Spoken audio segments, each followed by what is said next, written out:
Hello, my medical coding family. How's everybody doing today?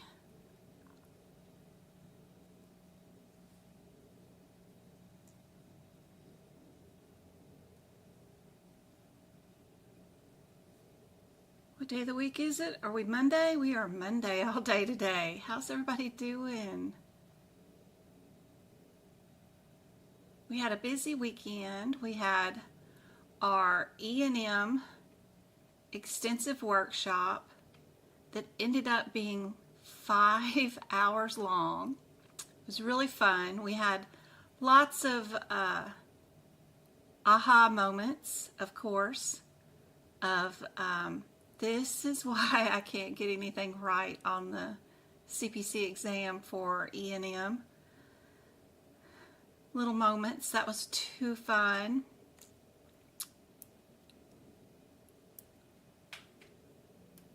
This weekend, Saturday, I do have a mock exam workshop on Saturday. If anybody wants to see if they're ready for their certification exam, that is up and ready. If anybody wants to pre-register.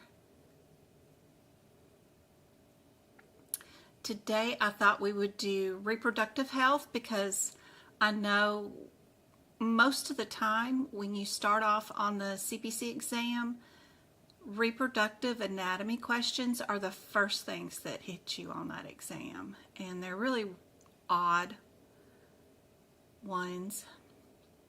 I didn't have a chance to format every single question perfectly for tonight's live, so we might have like rationales that go on for a couple of days, pages and stuff, but I like to format them perfectly so that, you know, the questions on one page and all the rationales on another page, but we might have 2 pages of rationale, stuff like that going on. But I was busy. I was trying to set up another membership too. I've been talking about it with you guys about the membership for trying to email you guys practice exam questions and then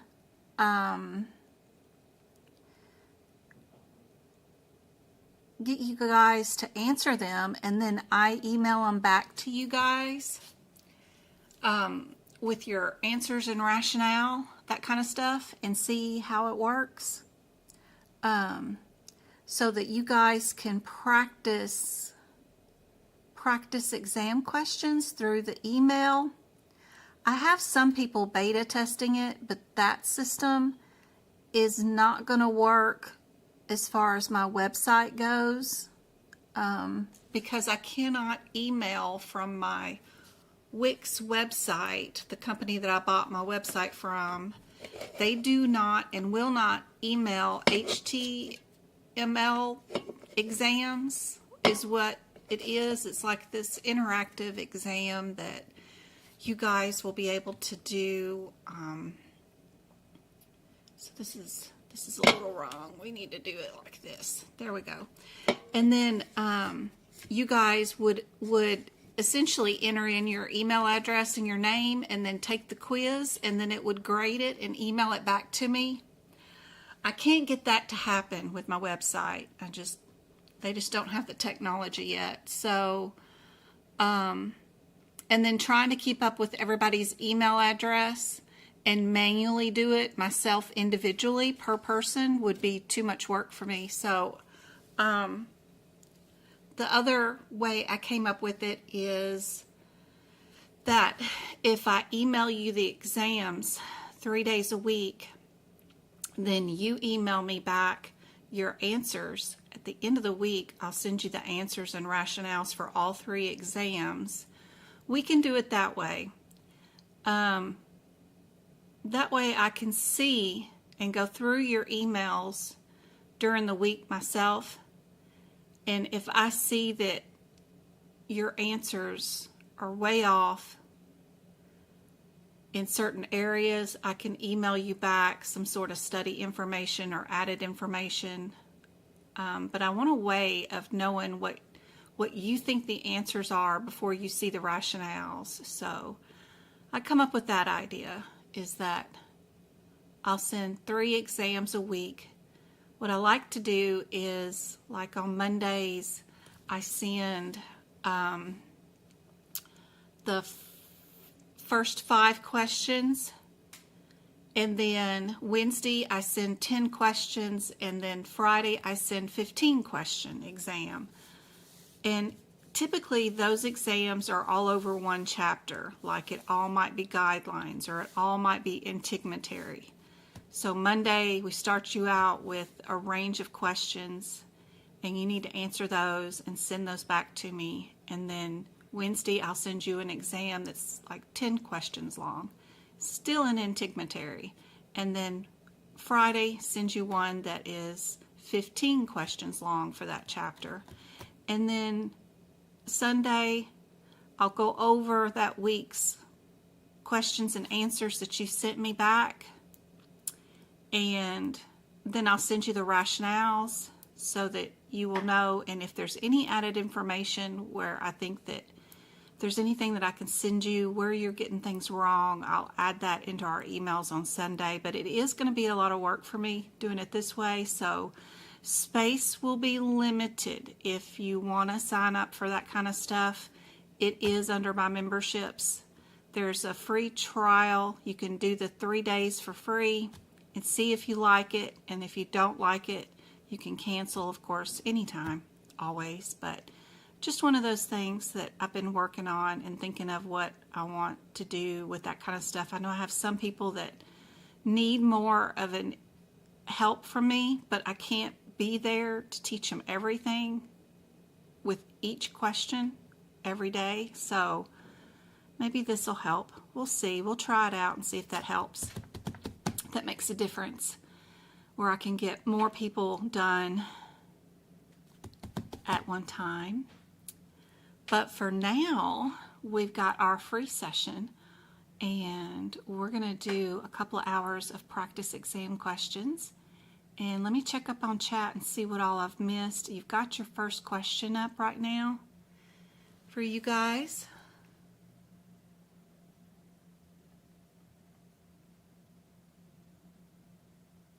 Yeah.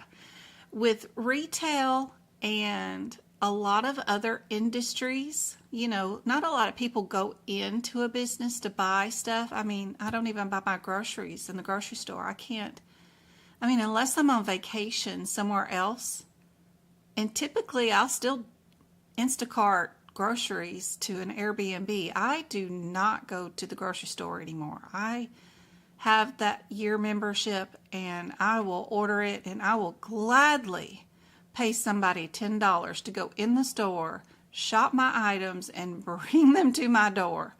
100%, and I will pay the upcharge in the fees for the items. It's fine. I have not been in a stores individually shopping myself. So retail and jobs like that are changing.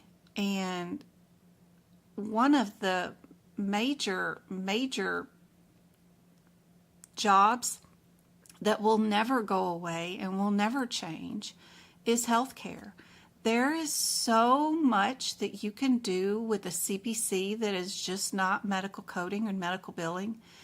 You can go into so many other things. You can actually work for the EHR companies, the companies that make the patient chart portals, and you can work from home showing those off, because you need to be a medical coder to be able to show staff how you put in the medical codes, how you use their billing system. There is so many things. The books that need to be written for these medical codes that they track across the planet. I mean, we're the last country on this planet Earth that still uses ICD-10. Every other country has moved on to ICD-11. We're just behind everybody else here in the United States. And being in the medical community, you're never going to be without a job, ever. And there's so much information out there that other countries are doing, and we will eventually catch up. But we ain't going nowhere. Medical coders aren't going anywhere. Medical jobs are not going anywhere. And if you don't want to touch patients and you don't want to deal with sick stuff coming out of human bodies, administration in the medical field is a lovely place to be. And you don't need a degree anymore. All you need to be is certified. aapc and ahima are the two certification companies that are world round. I mean, we've got people from Dubai and Indonesia and everywhere else that have to have these certifications to bill anywhere in the world. So, yeah, it's a great industry to get into. I was in retail. I worked everything from McDonald's to Family Dollar to Ford company making car mirrors. I was even laid off from doing that back in the early 90s. There was never a time where I had stability. My parents had stability. My dad was AutoCAD. He did drawings of buildings, right, for architects. And then my mom worked for a medical company that sold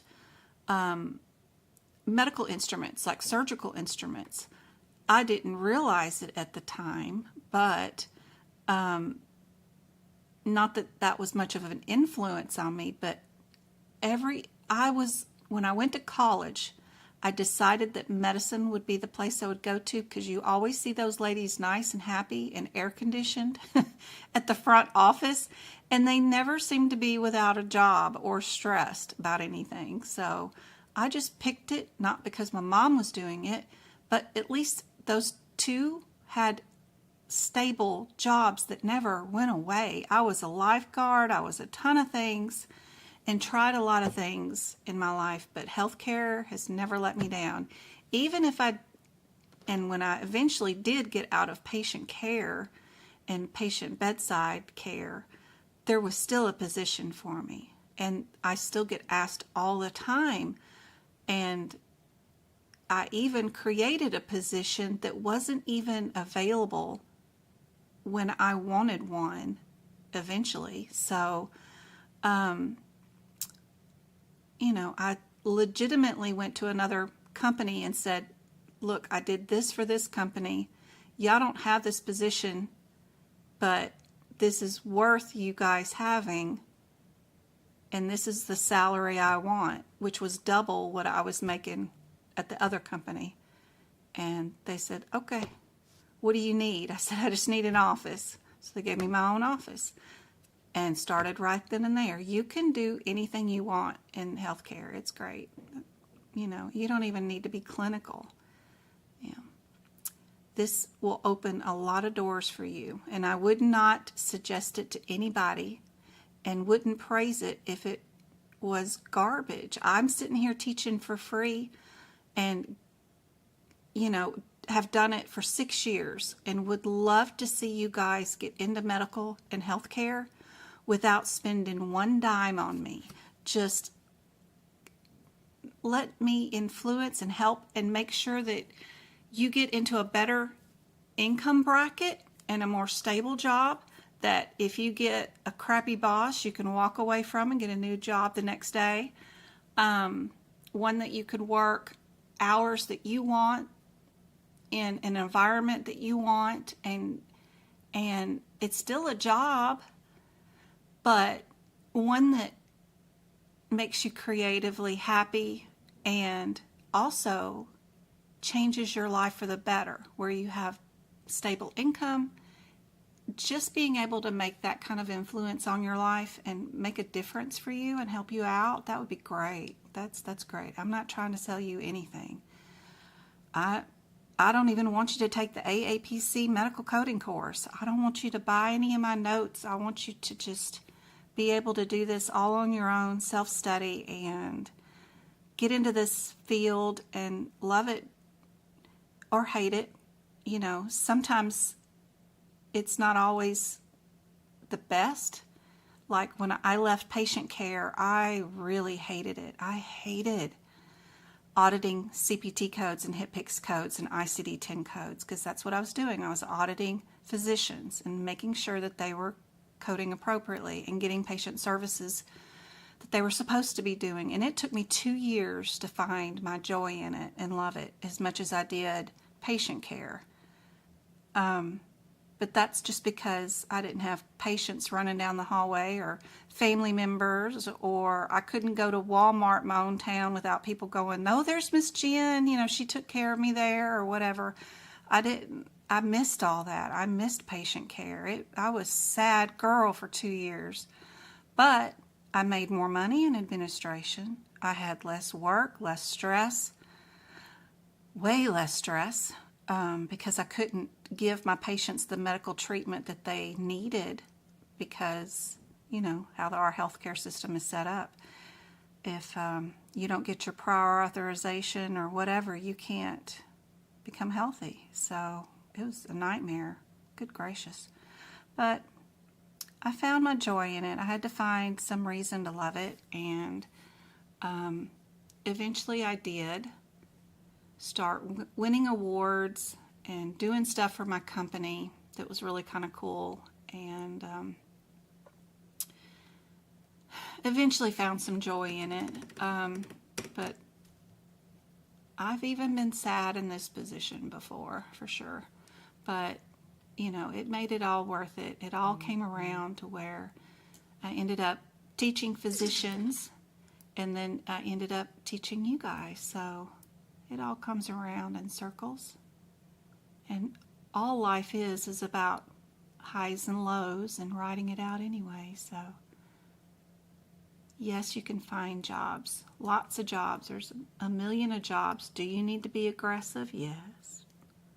You can, there's lots of stuff that you can do to get a job, like get 2 certificates, be a risk adjuster and a medical coder, and you'll have people hunting you down, wanting to give you a job. Become a medical coder instructor. Start with some TikToks like I did, and just start teaching your way through it as you're learning, and then you'll have people hunting you down, wanting you to teach for their companies, corporations, whatever. AAPC needs educators right now. They need CPBs. And that means, you know, working from home, but you get corporate weekly meetings with AAPC and all that kind of stuff. So there's lots of stuff to do. You can get into anything around here. All right. Let's see. We got Maisha and Lynette, who became medical coding membership members of the YouTube channel. And I am streaming on YouTube, which is a much better view. You're not watching my cell phone through my desktop computer screen. So you're getting a more direct view without all that bubbly glare and stuff if you guys want to watch on YouTube. We'll also have a contest in a minute to give away some YouTube memberships so that people can get access to free exclusive videos that I have on YouTube. Let's see, we've got Go-Kart, French. Hey guys, good to see you guys. We got Davis, good to see you again. How's it going? Thank you guys for all the taps, the thumbs up, the little hearts. I love seeing those go by. That's great. The heart me's on TikTok too, the shares and follows. To get your medical coding career going, all you need to do is pass one exam, and that's what I like to teach from, is from that exam point of view, because all the guidelines, all the rules will change based off your policies and procedures with what group or health plan that you're working for. We don't have anything universal here in the United States, so we can bill or code how we want, basically, how we set up our contracts with our vendors. So, E&M session. I still have the workshop up. It's in my shop. If you still want to purchase the replay, there's like 88 days left if you still want to purchase it. So it's still available if anybody wants it. Hey, Tasha, good to see you. Marvelous Monday. Hey, Mayfield. It's hot? Is it hot? I was outside cleaning the hot tub earlier today. I haven't even been in the thing yet. I need to go get in it. Mom bought us one, 2 months ago? Have not even been in it yet. It's only 97 degrees outside right now. That's awesome. I added some more chemicals and stuff to it today. Y'all got a heat wave in New Jersey. Was anybody in on the E&M workshop Saturday? Did you find it helpful? Do you wish I had explained anything a little differently or anything? E&M was the first thing on your exam? Wow.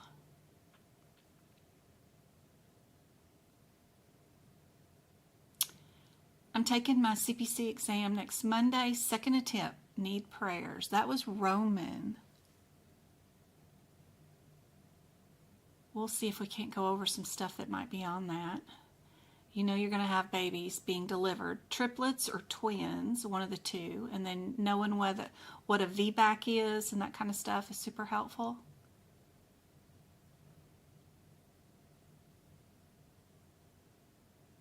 You haven't been here in a long time. Oh, hey, Ada. Good to see you.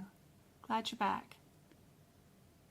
What does everybody think the answer is for this one? Hey, Kanisha. She is on my email list getting exams sent to her and graded ones. Did I see any B's in anybody's answers for this one? What about this one? I was just telling you about the VBAC. Got to be sure and know that acronym during your CPC exam. Don't forget that on the back cover of your CPT book, we do have some acronyms, but also inside your HitPix book, Appendix B or C, one of the added appendixes inside your HitPix is an abbreviation set of vocabulary terms, which is really cool if you have the aapc version of a HitPix book.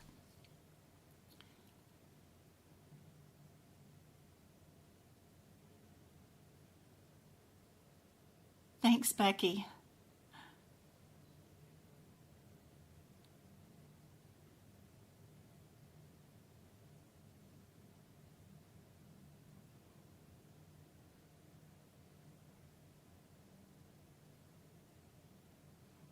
AI take over? No way. Not that. It might take over some of our bean counting, some of the baby basic stuff that we have to do, but there is absolutely no way it's going to take over our medical coding part. It's going to make our jobs funner. We're going to be more auditors than coders.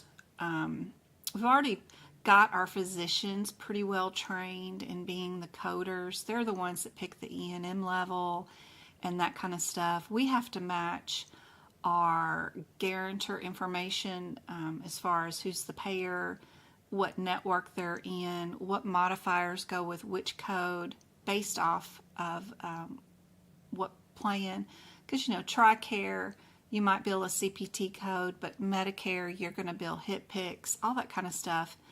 It's changes monthly, not even quarterly anymore. You used to be able to count on it to not change yearly, but good gracious, now it changes monthly.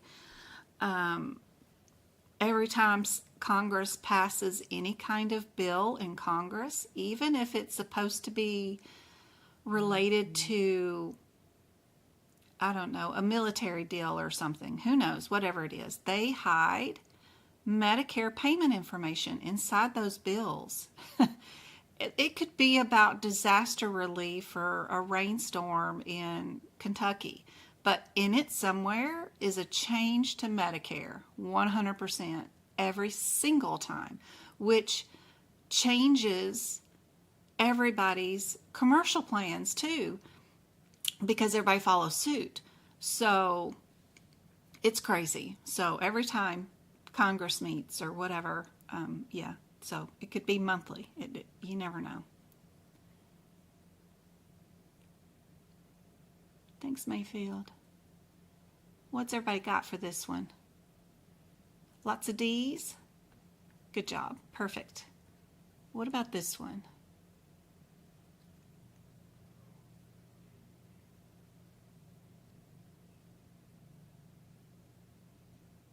We had some fun. I wonder, I had to pay some taxes today. That's not what I'm looking for. Where is,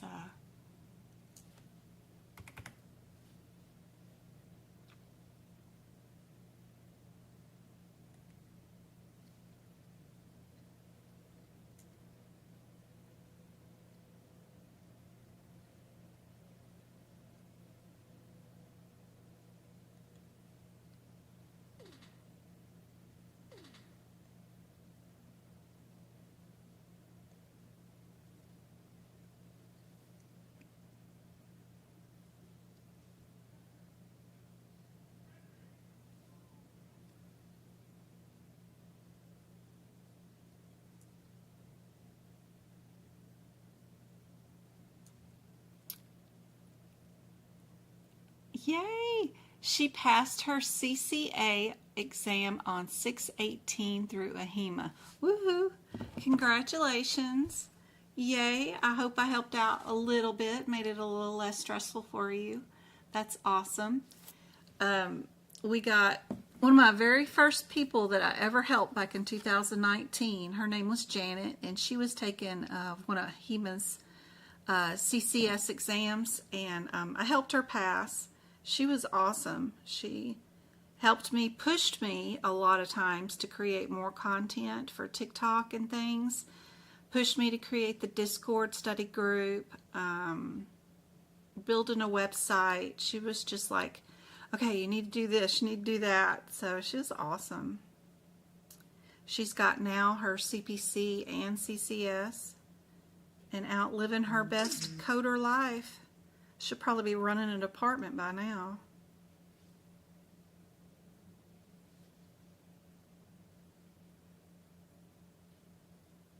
Where is that YouTube channel? There we go.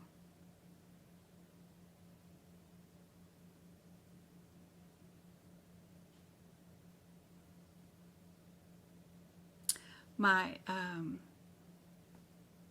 gosh, I'm trying to figure out how to divide long videos and save half of it as a shorter video and another one as a shorter video without deleting the whole video. Like, it'll let me put it into the video editor, but I want to trim or separate it and then save both parts, but it seems to only let me delete half of it. Well, that's not what I want. I don't know. So it's like, it's insane.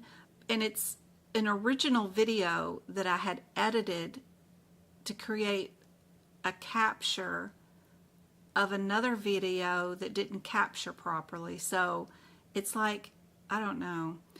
Learning all these video techniques is driving me insane this week. Also, I really need to get me somebody that will show me how to do that. I need my own tutor for sure.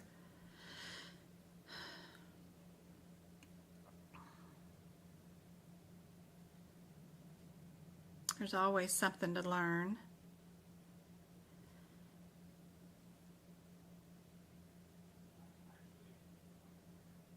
There we go. I got into my chat. One thing I figured out today, that if you purchase my workshops and if you are an Apple user and you're watching from whatever browser Apple uses, you cannot see YouTube chats, right? YouTube is a derivative of Google, which only uses Google Chrome. So if you are in YouTube videos, you need to, or trying to watch anything with me live and interact inside chat, you need to make sure you are using a Google product or something relatable to YouTube to have all the features. I I mean, I don't know what kind of technical issues you guys are having on your end when y'all are watching my stuff. So there's always crazy stuff to learn for sure. Everybody got the answer to this one, D? 70 is a passing grade. Yep. You can miss 30 questions. There's 100 questions. You have 4 hours to complete the exam. And in that 4 hours, if you divide that up into 100 questions, that means you have 120 seconds per question from the time the exam starts. No bathroom breaks. Now you can take them, but your exam time does not stop. So once the timer starts, it's going. You can take all the breaks you want, but that eats into your 2 minutes per question. So it is not only learning how to medically, find the correct answers, but just getting to the codes and looking up the differences, being able to find them. Sometimes they like to test you on codes that are difficult to find in the book because they're rearranged and put in different spots.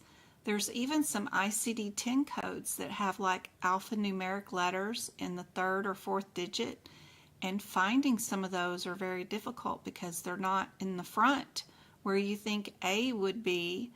They're after all the 9s, so it would be after N99.9, but being able to find it is difficult. So that's the kind of stuff that they like to test you on, is to see if you know where certain codes are that might be hidden from a new coder, somebody who's never seen it before. So a lot of the challenge is muscle memory, knowing how to thumb through these books, find codes, get there fast, pick your answer, and move on to the next question. And you need to practice a lot of exam questions to get that muscle memory down, for sure.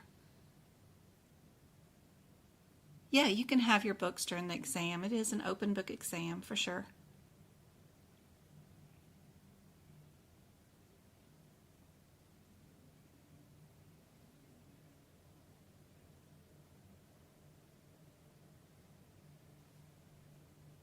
Everybody got C for this one?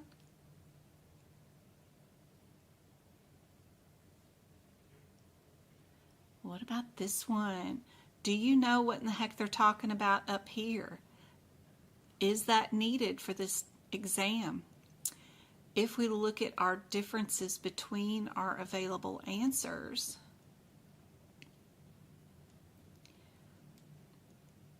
my available answers just by the chapter headers, which is the very first number, that's the first thing that I'm going to consider before I even read anything from the question.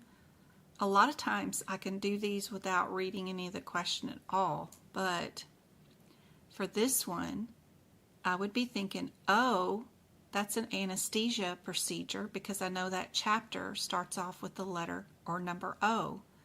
So, are we doing an anesthesia procedure or something in the 5 section, which is usually the female reproductive system?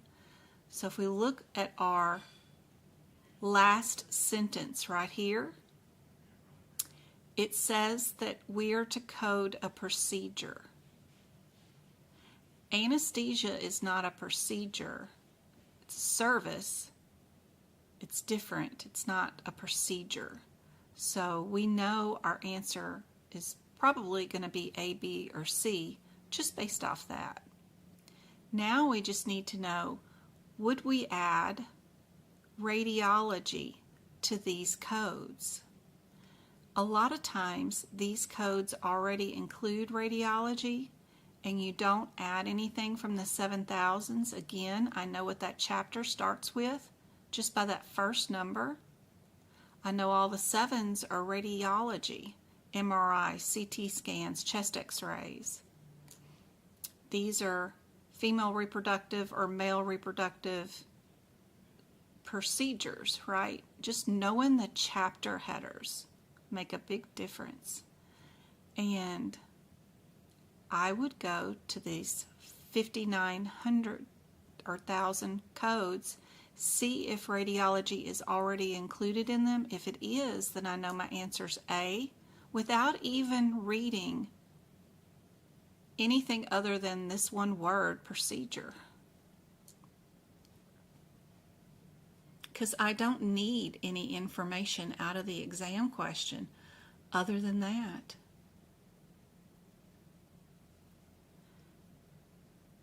These codes, if we do go to them, 59, I bet they do.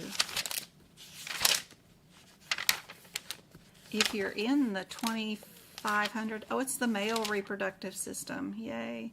So if we're in the CPT book and you're in the 2025 version of it, oh, we're still female. We're on page 457. Amniocentesis. If we're sticking a needle into a pregnant woman's belly, do we include radiology or not?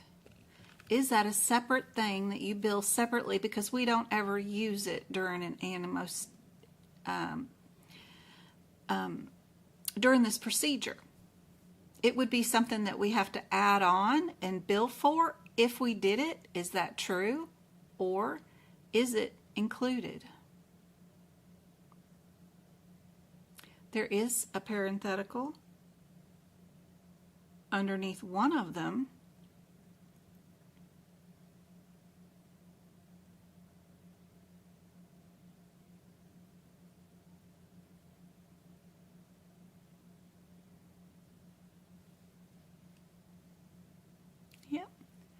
You see, you don't need to look at any of the question really to know what the answer is for this. All I did was make sure that we weren't billing for anesthesia, and if we weren't billing for anesthesia, then you know what the answer has to be. Coding irregularity, could not bill that anyway. And you cannot, for that one, for C. C is a coding irregularity. Yeah.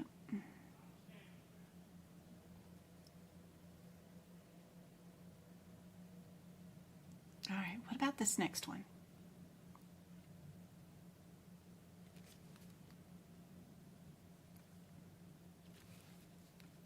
Five, 6, 4. What's going on in those procedures? 5, 6, 4. Where are we at? There's 3 of them with 5, 6, 4s.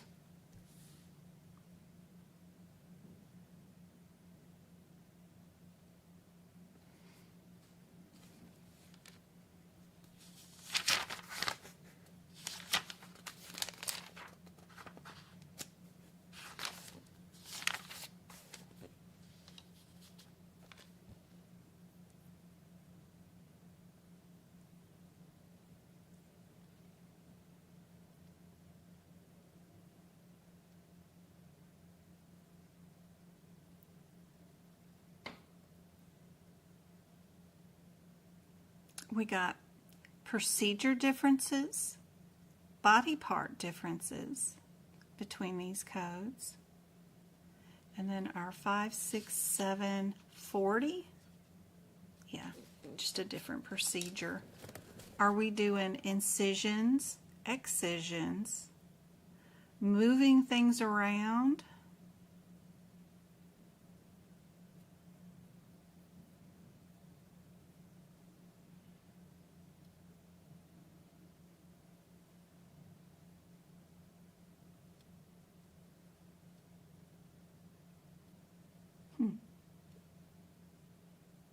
Thanks, Go-Kart. Hey, Marlene, good to see you.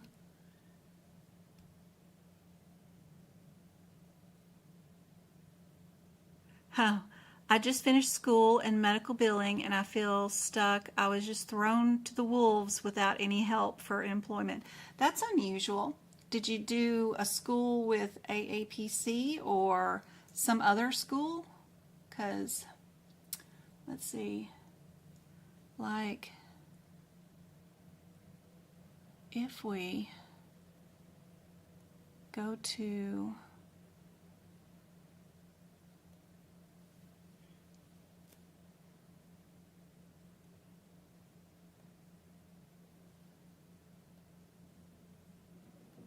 well, let me try.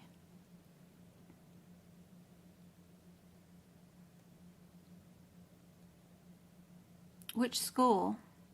It was online. Was it like preppy or something?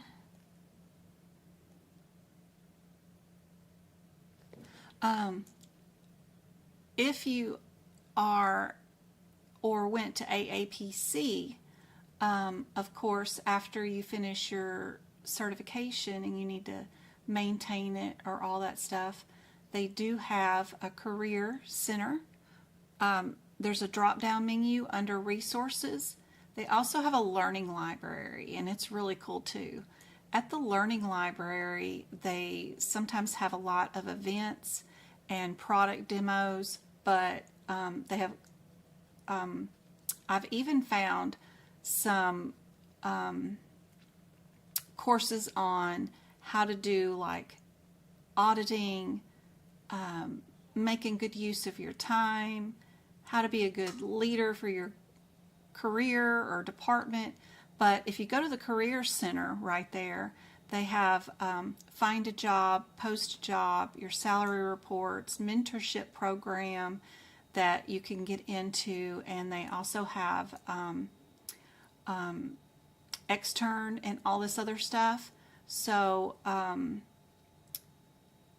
you can go into the all resources and find everything that they have. They do have a community board too of posting jobs. This new video library is really cool too, but they have let me see, where's the other thing? Right here under the software and services right there. They have this extern program too that you could join and find an externship. They have find a job that you can go to, and you can see they've got a ton posted here too. And then they have a community board that you can talk in to. If you are an AAPC member, of course, you need to be going to your local chapter, right? You have your own local chapter.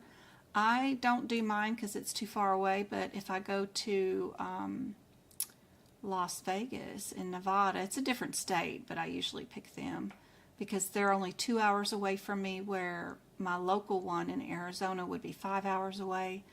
But boy, their drop-down menus are crazy. But if you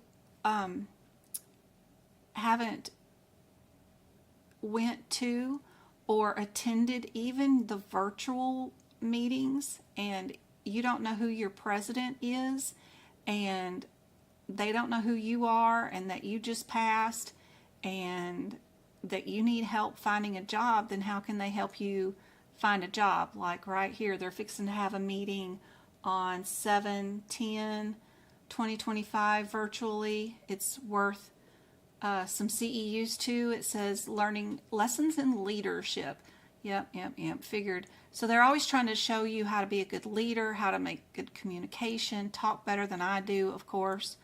They've got discussions and conferences. You got to go meet these people. You know, the medical community is a small community, but it's all about networking. If your president at your local chapter or any of these chapters don't know you, they don't know you're looking for a job, then they can't help you find one, of course. On my website at medicalcodingbyjen.com, I have under free resources, if you come to the free lesson blog right there, I've got several blogs that I've written about earning an income and what to do and how to go and where to look for jobs. I've got tons of companies. They're all posted right here that all hire right out of school, that you can go to their job and go apply. Got them all listed. There's a million of them here. Also inside our Discord study group, which is great. If you do join it, and going to the Discord group is totally free. You just go to the social media link right there, second drop down menu. This is where Pinterest, of course, Facebook, YouTube, Amazon List, RedNote, LinkedIn, all that stuff is there, Twitch. But this is the free Discord study group. It's also inside my TikTok link tree right up there if you click on my blue logo. But you just click the Join Now button and it'll toss you right into the Discord study group, which is super cool. We've got 2 rooms inside it that our rooms are really cool. I've got rooms set up that you guys probably will not be able to see, but I've got 2 rooms for jobs, one of them for job applications. If they're sending you to do a quiz or an exam, I've got posts about those exams inside that room. And then the other one is every time there's a job opening or posting, we post information in there. Also, don't forget to go to the drop-down menu with the FAQs right there, because that's got all the free resources, but it also has a description of Discord, what it looks like, how to use it, what is it, and what it looks like once you're in it, how to get in it, how to find the different rooms. I've got all that there. The third thing down is the best list of free resources. So some of these are grants, some of them are advice on jobs, scholarships, other things. Don't forget about your monthly magazine from AAPC. Be sure you're reading that and seeing what the industry is telling you about job openings. Also, don't forget about going to this link right here, which is the CMS website for education. It's the government's website, and they have free certification training.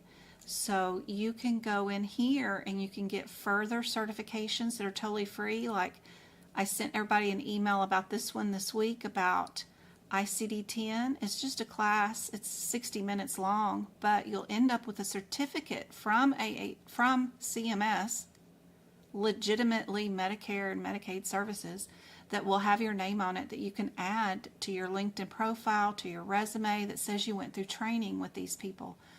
A couple of ones that I would recommend, of course, is grievances and appeals. They have 2 classes on that.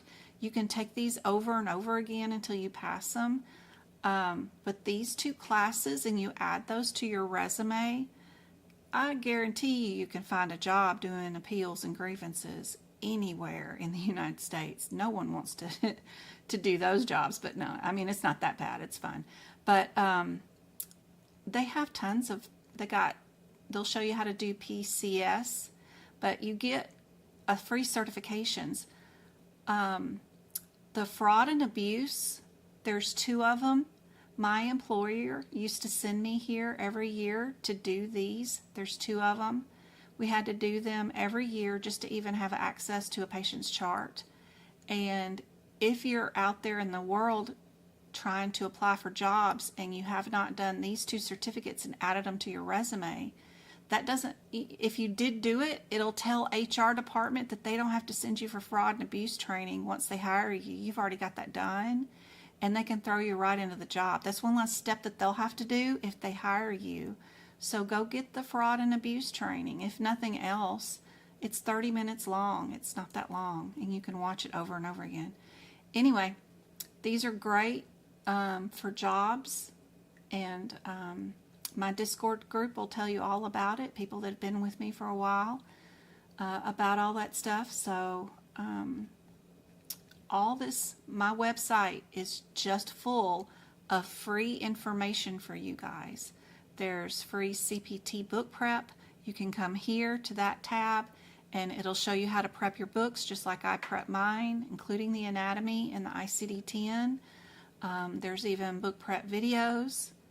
And then the rest are on my YouTube channel under a membership for $5 if you want to join my YouTube membership. But that's it. I don't charge to show you how to do it and get you started all on your own. There's free blogs, free jobs. The blogs are great not only for job resources, but I even have like practice exam questions here on mastering infusion coding. I got a 9-chapter book on how to do the elements of MDM, which are great, and it comes with my little MDM chart. There's tons of free stuff here for you guys. You're not alone for sure. Any workshops that I'm going to be doing that are bonus will be listed right here. I've got the one coming up this weekend if you want to do a mock exam and see if you're ready.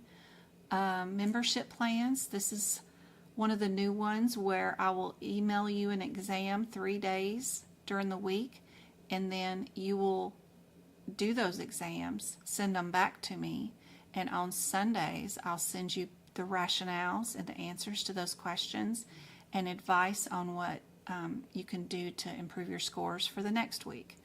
It does come with a 3-day free trial if you guys want to sign up and just see what it is first, and then if you like it you can keep it, but we will be communicating through email and working together to improve your testing scores that way. I will cut it off when I get too many people that I can't keep up with, so it's there for just a little bit. But I do have $8 memberships where you can go into my patient portal right here and do just practice exam questions all on your own. So like if you just pick cardiovascular, you can go in there for the $8 membership. I got tons of practice questions that are already here. You just click them and it automatically tells you what you answer and the rationale is. It's not graded or anything, but it's a vast amount of practice questions. This is just cardiovascular, and you get the peripheral vein stuff, and then we even have anatomy stuff that you get to do. You just move the body parts and put them where you want them and then have it graded for you. I even have patient charts that you can fill in the correct verbiage that goes somewhere. Just kind of a lot of stuff that is super helpful and fun for cardiovascular, along with the practice questions. And then there's bonus like PDFs right here on the side that are free, that is interesting stuff that I found that you guys can download off the internet, put all into one location. Like I've got more vessel and cardio heart PowerPoint presentations and more stuff that are cool for cardiovascular to help with coding. Of course, ICD-10 coding, a whole PDF on that, which is really cool. A cardio guide for medical coding. These are just free bonus stuff. It's not my notes, but it's cool stuff. But you've got tons of chapters that are included in that $8 membership if you want to do practice questions. I got risk adjustment practice questions, and I've got Practicode too. But if you need any of my notes, or if you want a full course, those are all available here, or the replay to the E&M workshop that we did this weekend. All that's located in the shop over there if you need anything like that. But there's the E&M workshop from last weekend. Any of the replays of like the risk adjustment workshop or the CPMA workshop, those are listed right there. And those will stay right there if you want any of those replays. And then any of my notes that you might want, or if you want a coloring book for anatomy, or a terminology book, or even AAPC's study guide, I've got it for $40 cheaper than what Amazon has it. So just because I use my teacher discount for you guys, I've got it in there. So that's what's going on the website. But hopefully you're networking. Be sure to go to like local health fairs if your town is doing any kind of children's health fair, or any kind of senior citizen health fair or anything like that, they usually have a really cool show up of like home health agencies and stuff. And those people, you can always bring your resume and stop by and say, hey, I'm a coder in the area. If y'all ever need anybody to help you out with your reimbursements, I'm around, and just drop off your resumes. Be sure to join your local Chamber of Commerce Facebook page or whatever. So if your town is opening up a new radiology wing or a new ambulance service in town, you'll know when the open house is. Go, show up. They give you snacks. It's usually Kool-Aid and cookies. And you can walk the new building around and they'll show you about it. Drop off your resume. Tell them you're a coder in town. If they need any help, you're around. Don't forget about home health agencies. That's where nurses always get their fresh start. So if you're a brand new nurse grad and you've never touched a patient before, about the only place you can get a job is home health. They'll release you in the wild, unsupervised, into patients' home and let you touch patients, but they won't let you in the hospital. I don't know what the deal is with that. But it's always a great place to start off as a new person because they give everybody that's a new person a position. So home health agencies, outpatient surgery centers are great places. Ambulance services are great places to get started. Just get out there and network. Drop off your resumes. Go to all the health fairs. You know, usually the dental offices are there passing out toothbrushes and stuff. Go to them and pass out your resume. Just let them know you're around. The word will get around. Did you guys come up with an answer for this previous question? I think we did for the I and D, right? That one wasn't too bad. You just had to make sure you were really doing that particular problem and then knowing which one is for that and not for the other body part is the only thing you needed to worry about. This one was C. I got to do the puzzle on TikTok. Hold on. Just a second. These puzzles are the worst. Okay. And then rationale will be all mixed up. There we go. And our next question.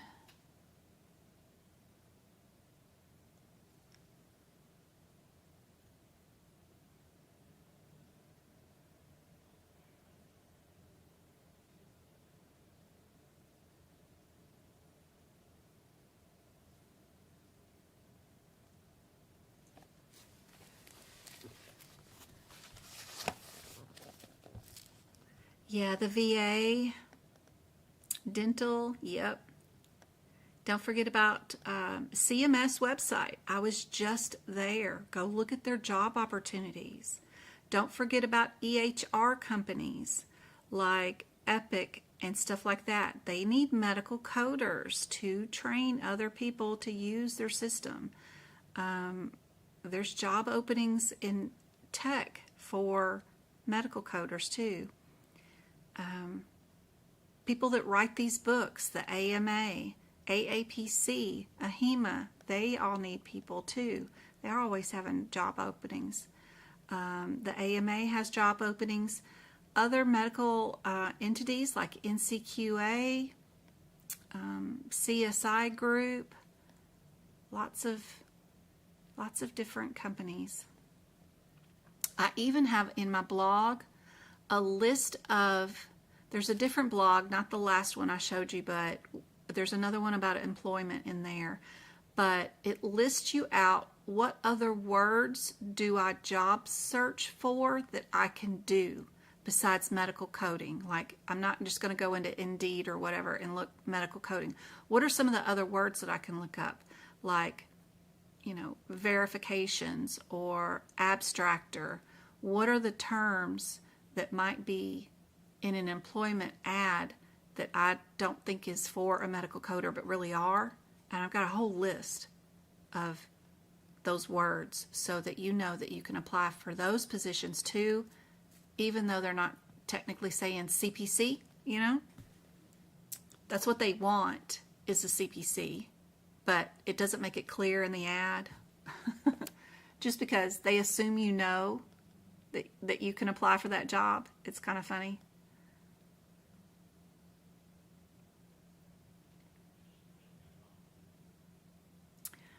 Go-kart, English, what does that say? Can we dopo these questions? What does that mean? If I didn't pass the quiz in the study guide, should I reread the chapter before I start your video? So, what I like to do is, okay, what if you didn't get this answer right? Right? What I recommend doing is each question, even if you got it right. Let me see if I can't get this to work. Nope, I need to delete that. Yep, and then we'll add this. Everybody learns differently, so, but this is what I like to do. So, what I would do is come to each available answer, right? We had 05 was an available answer. We had 20 and 40 was an available answer, and then our 740 was over here. What inside this book tells me that 05 was not the correct answer? When I look at my question again, right? I'm looking for, what does my question say? It says it was this kind of gland, and this is what we did. Well, when I look at this one's CPT code, like micro look at it, right? This one says it was for the vulva or peritoneal area. Do I know what peritoneal is? If you don't know what that vocabulary term means or what a vulva is, then we got to go to our girlfriend Google. We got to look those up, and we're going to write down the definitions of both of those right up underneath there. And then we're going to look up what a Barth whatever gland is. It is listed in 20 and 40 right underneath it, but do we know where it is and what it looks like? And what if they called it a different name? What part of the body are we even looking at? I'm assuming we're here and everything's underneath here, right? But what does it look like? Go look it up, visually see it in your head, right? So that you know that question, we definitely were not here. We were in that gland working on. 3 of our answers were in that gland, and we were working on them. Now, our differences between those, did we incision and drain it? Do we know what an incision and drain is, what that procedure looks like? Do we know what the difference is between an incision and an excision of a Barthon's gland? Do you know what's the difference? If we're doing an I and D and draining it, we're slicing it open it and draining it. What's the difference between that and an excision? And really knowing what those differences are. Usually this is just a poke and a squeeze, right?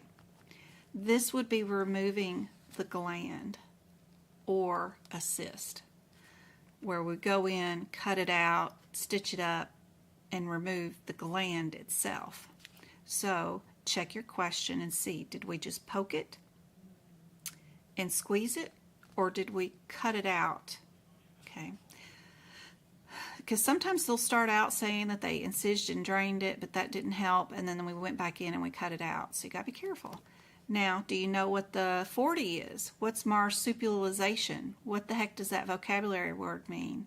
If you don't know what that vocabulary word means, and you're going to go from Google, you're going to go look up that procedure name, you're going to write a little note above it, and you're going to say what it is. Now you've done studying for that practice exam question. You've looked up everything you can about every available answer.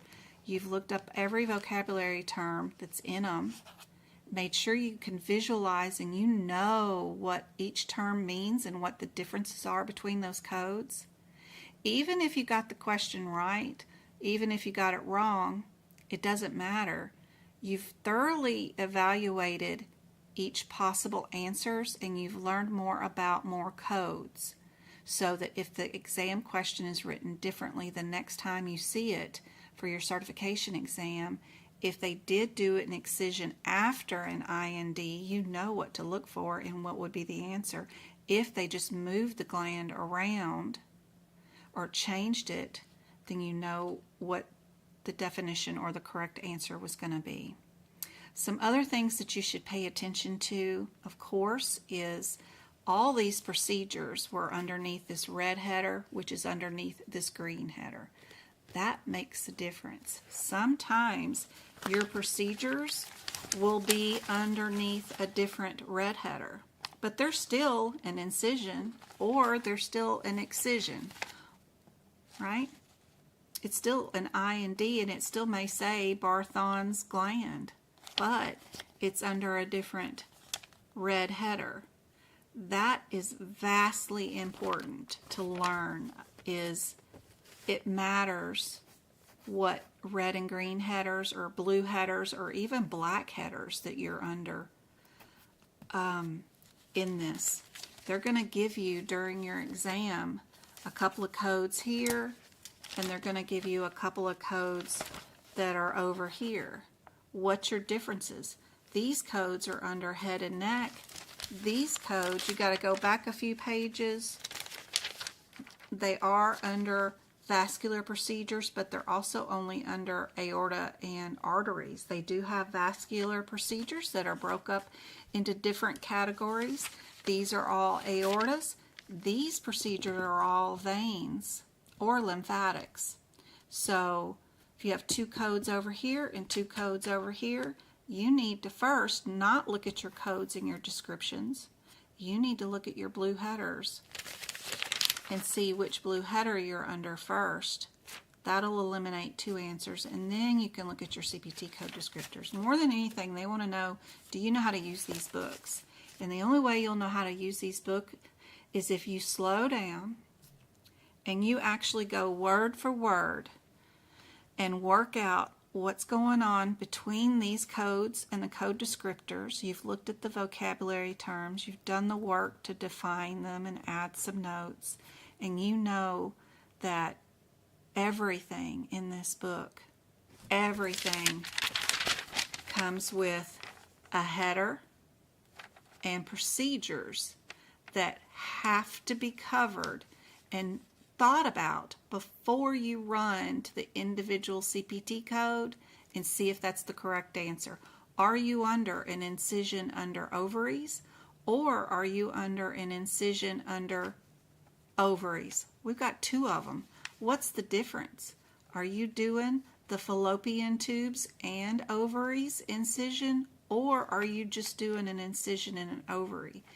It matters. You'll be in this group of set of codes if you're doing fallopian tubes, and you will not be in this set of codes if you did do fallopian tubes. Did you know that? Do you know what an oviduct is? Have you defined all that? You know what all that kind of stuff means? You need to know how to use these books more than anything. Rereading stuff that you've already read and you haven't figured out what that means physically in these books to be able to pick out a code isn't going to help you. Rereading probably not going to help unless that makes that light bulb go off. I have to physically do things. So the physical part of this is our practice questions.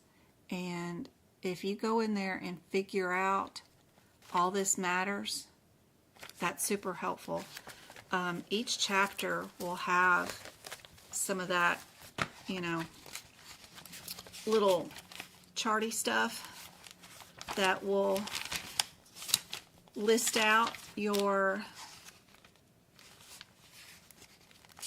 headers it's a great place to start each header. Where's our E and M one? Because it all matters. Even our E and M's, all these red and blue, these all matter. The green, the red, and the blue, all that matters. Every single bit of it. You need to first decide which category am I under. Is this going to be a subsequent hospital visit, or am I in observation, or am I under admit hospital? That will make a difference because there's only certain codes for certain ones. And then you've got to level each one once you get into that level. But you first have to decide which visit type you're under. All that matters.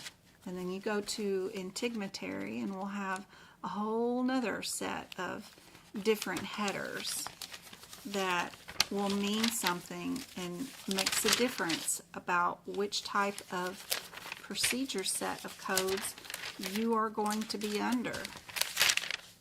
All of this right here makes a difference.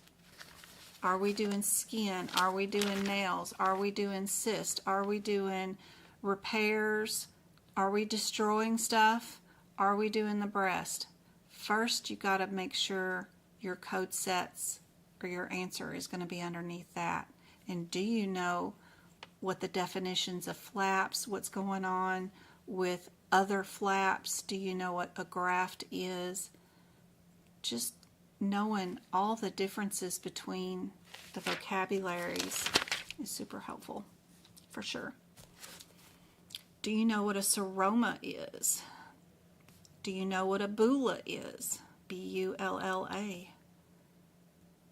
Just going through these CPT code descriptions word for word and knowing exactly what the heck they're talking about. Yep.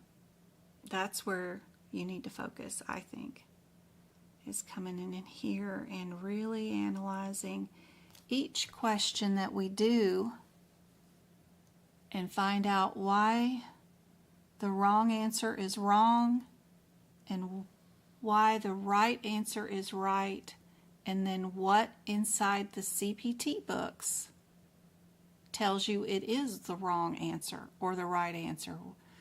What is every part of the CPT book that tells you that it is in the wrong spot? Not only does the CPT code and its little descriptor tell you it's wrong, but also its headers tell you you're in the wrong spot too.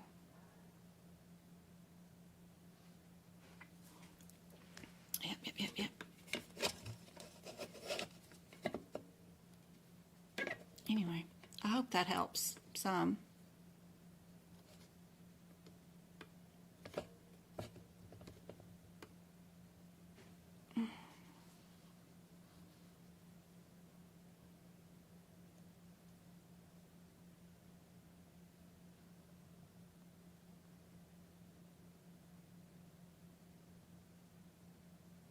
Oh, process of elimination.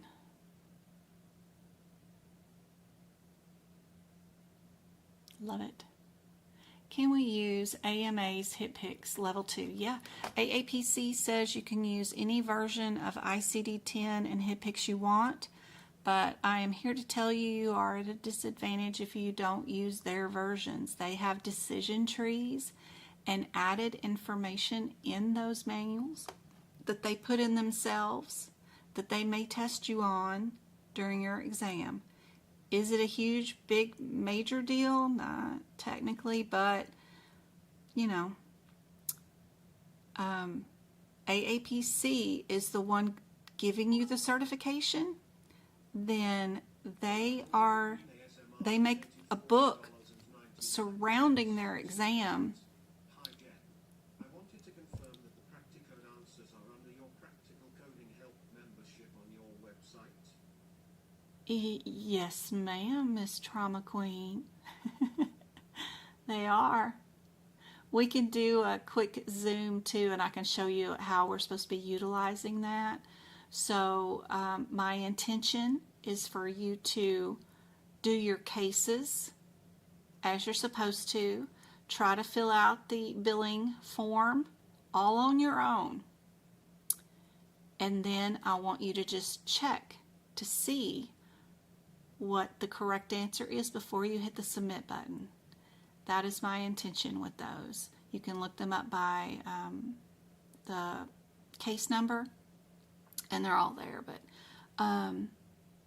that way you don't fail all of it, because you need at least 70% to pass, and I don't want you to have to rebuy it until you make 70%. But it is good practice. Now, some of them are incorrect and they have the wrong answers to them. Not my answers that I have posted for you, but the ones that would be correct for any medical coding correct answer. 100% they're wrong because they've got some errors in it. But overall, it does show you more about using these books than anything will, because you've got to manually, without A, B, C, or D, look up and find the procedure codes for all this stuff. The modifiers, you've got to mark how many procedures you did per procedure. It's not just put that code down. You got to say, well, I did it only once or twice or whatever. It's cool, but it has some errors in it, of course. But yes, all of them are there, and my intention is that you just bring it up as just to verify that you've got the correct enough answer so that you can get your 70% and pass all the cases all together. But do the work. Don't just key in all the answers and be done in 10 minutes. That's not fun. 600 cases is no joke. At least do 100 of them by yourself. That'll last you 3 months for sure. Because even if you did 5 a day, it would take me 2 hours to do, I don't know, 8 cases, something like that when I was doing them. So it's not fun. But yeah, they're there. I'm thinking about Practicode, just can't afford it right now. Yeah, I think it's $200. They had it on sale right now, I think, or something like that. I got to check with George and see if I can't get a teacher discount. Maybe I can get it cheaper for you guys. I'm not sure, but I'll see. But I doubt it. I doubt they'll lower it less than $200 for me even. But, you don't want to buy it again, so it is cool. It does have 600 cases in it, and you do get to key in a bunch of stuff. But the heartbreaking part is if you do the work and you get close to 70%, but then some of the ones that they even had wrong on their end were still counted against you wrong, and you didn't make 60% or 70%, and then you still got to pay for it again to redo it. But if they had the correct answers in there, then you would have passed. That's a bummer, and then you got to pay for it and do it again. But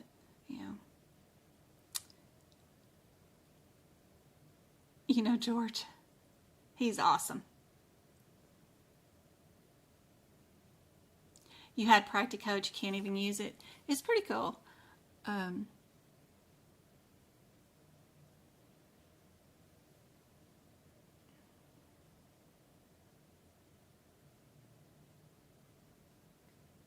3 separate modules each, so she can order 1 module at a time. Yeah, it's 200 questions, 200 per, but if you get all 600, that's 200 per module, all at the same time. I think there's a discount if you just buy the whole thing all together.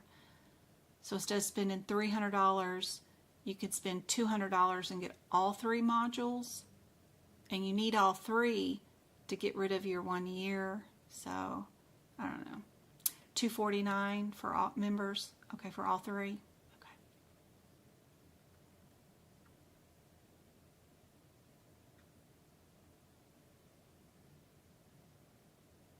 I wonder why you couldn't use it.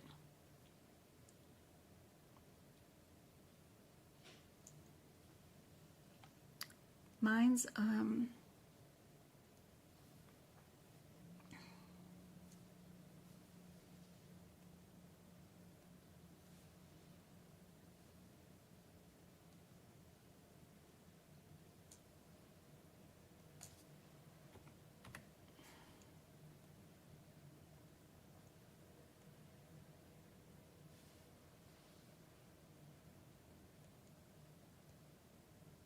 let's see.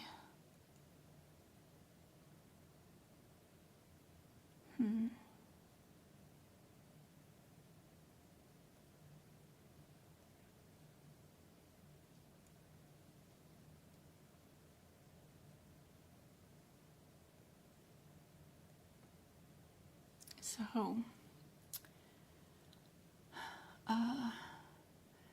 it's not the best thing. So like even when I log on, it doesn't show anything because it defaults to incomplete work list, right? You can go to your dashboard, and I don't know what all they got up here, but I could pick for the last quarter or year to date or whatever I did yesterday, and then hit submit. And so if I do that, it'll tell you your accuracy and all that kind of stuff. Skills gaps, it'll have tons of reports and stuff of things that you did. My accuracy rate is at 95%, and then like I had 100% on cases for the skin and respiratory and all that kind of stuff. What I did not do good in is external causes, which I like that. But sometimes knowing whether you're coding somebody being smashed between two cars or between doors, automatic doors, some of those were really hard to code. And it was a nightmare. I didn't like those. But you can definitely tell what you're good in and what you're not good in. OB and delivery, childbirth, 100%, that kind of stuff. But the main thing is you just go to your work list, and that's the second tab down. I have to go look at my completed and then hit submit, and then it'll bring them up, and we've got all 600 cases right there. And then you can look at the case or just look at the answer. The case is the orange, the blue is the answer. So you just pick one. The case number is this ID right there, like 7328 would be this one, where we had a patient who had osteoarthritis. You needed 3 diagnosis codes. We did 1, 2, 3, 4, 5 procedures on them, and they each had multiple modifiers, and you just key all that stuff in on one side, and then it'll tell you if you got it right. And then there's the medical record. So this is what they give you, and then you got to fill it in on the other thing. So it's pretty cool. It's, I don't know, you code off of, okay, what's your header, right? Operative report. So what would I be under? E&M, or procedures, so you got to start thinking back to those red and blue headers, and green headers. What category am I under first? And then, work from there. But yeah, I've got them all done. And then, if you have problems and you need them regraded, apparently you can do some sort of post-coding notes and send an email to somebody and get something fixed. You can see rationales by clicking a rationale button. Sometimes these don't have, they've got the correct answer in the rationale, but then the one that they picked is wrong, so that's kind of weird, but sometimes the rationale is helpful. But just don't be afraid of it and click around in it and figure out what does what opens what door, what do you get to see. But yeah, Practicode's good, but 600 cases is no joke. And literally 8 cases takes me 2 hours. So yeah, it's an ordeal for sure. But we got them all done. Let me try to find the correct one that I was in for our practice questions and get back to it. There we go. Thank you so much for all the populars. Hey, Twinkle. Good to see you. Thank you for the 14 heart me's. Guys, I know I'm missing gifts left and right and stuff. Thank you so much, guys. They're doing the Community Fest right now, which is too fun. I've been helping out some of my favorite content creators. So if any of you guys are out there participating and I see you guys live, I'll be donating to your cause too. First thing to think about right here, of course, is are we in the male or female reproductive system, or are we doing something in the integumentary system? Just thinking about the very first number.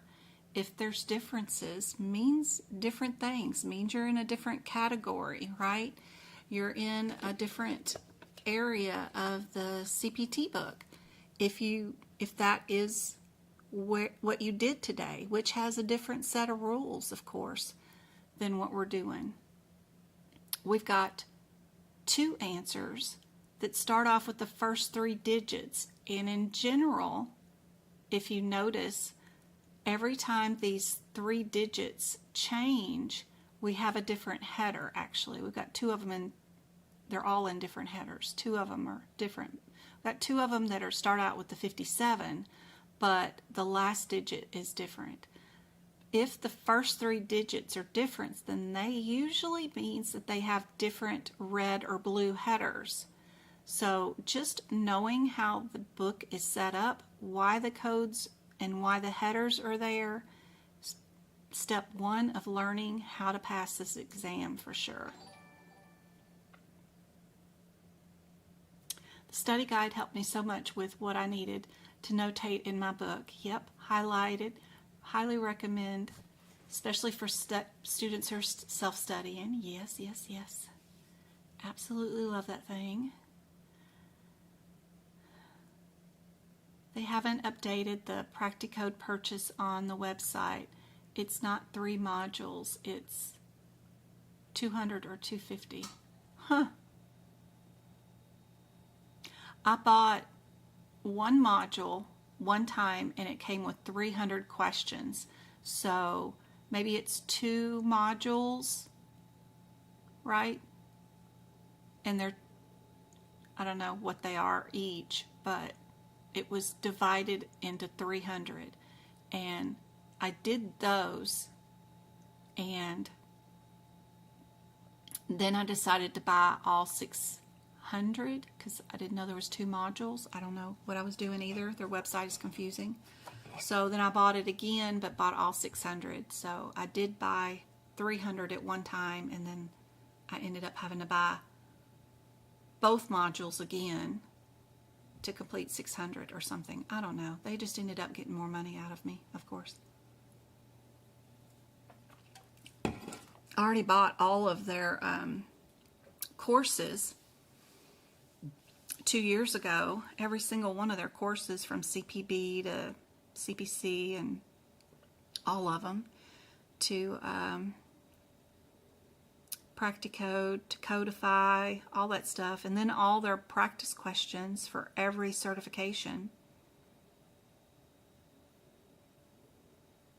I've probably spent, I don't know, 50 grand or so in 5 years on them. I would imagine. Especially with the franchise fee this year. That was crazy. That was $7,000 alone. Yeah, I got, did you get a lot out of the CPB? No. All I was interested in was the chapter practice questions per chapter, the quizzes and exams. I didn't watch a video, and I didn't read the study guide. All I wanted was to do each chapter exam twice. So I went in and failed it the first time so that I got a second pool of questions the second time I took it, each chapter question or quiz, and then copied and saved all those That's all I was interested in, was the practice questions. But I could not sit through all those videos. There's no way. And then read a study guide. I don't think I've ever read a study guide. I've only done the practice questions. I know there's info in there that's really good. But yeah, I'm not much of a good reader. I skipped the good part. They don't offer a firm? I thought they did. They offer something.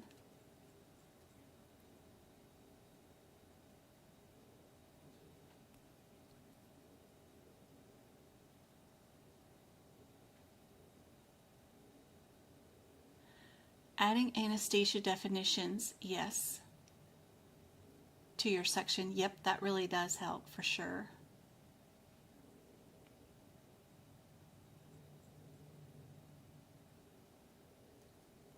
Everybody got the answer that they think for this one? Is the CPC training manual study guide the same thing?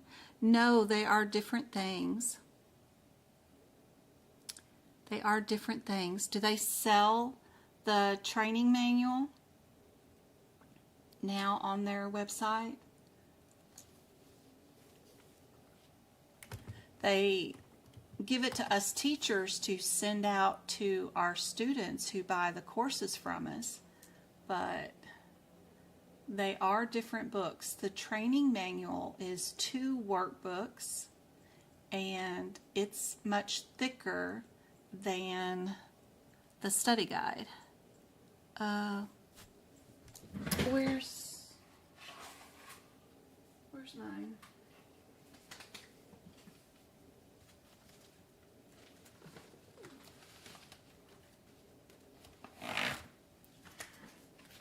Here's the coloring book. This is one of the training manuals. It comes with 2 workbooks. The training manuals come with cases in them for each chapter, and you get to do these cases. That's in one workbook. And then the other workbook is just like the study guide, but bigger. More info. Where'd I toss it?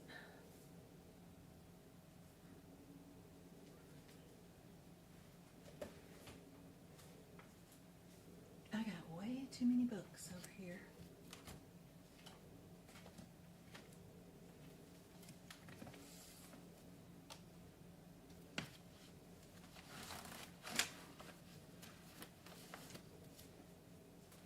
It can't be far if that thing's right there.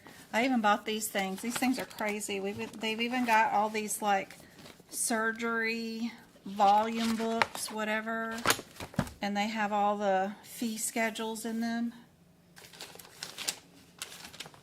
That was not even worth buying. What am I going to do with that? That doesn't help with the study guide at all.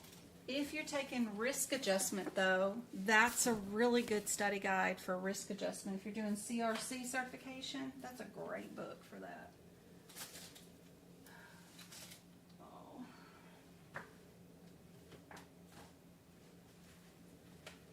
The Bucks books have errors in them, even the 2025 Bucks book and stuff, they have errors in them. So if you're ever doing some of these, they even have some errors in them, but all books do. Even our CPT book has errors in it. So if you, every time they publish one of these, it has errors in it, and they do send out little notices to fix some errors in it.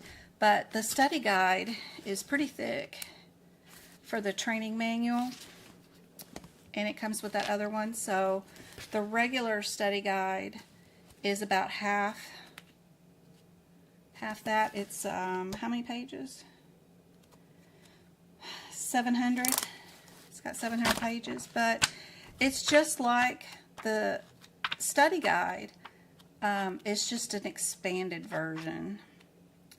as far as, you know, the business of medicine still starts out pretty much the same. They've expanded it and added a few more words to it, and fluffed it up a bit, but it's still the same thing. Still has your technology, the hierarchy of physicians, but normally this paragraph is over here, you know, because they added in your different payers, and Medicare starts on your third page, where Medicare started like right here in your study guide. So it's just fluffed up a bit and may have some different examples, but you can get it the electronic version, or you can get it paper mailed to you. But it comes with two, because you've got not that one, but the cases that come with it too. So that's the training manual, and then the study guide is a different book, but it's still all the same thing. It's still, this just has more stuff in it, more work to do. But I don't know, I don't think you can get the training manuals unless you buy the course, right?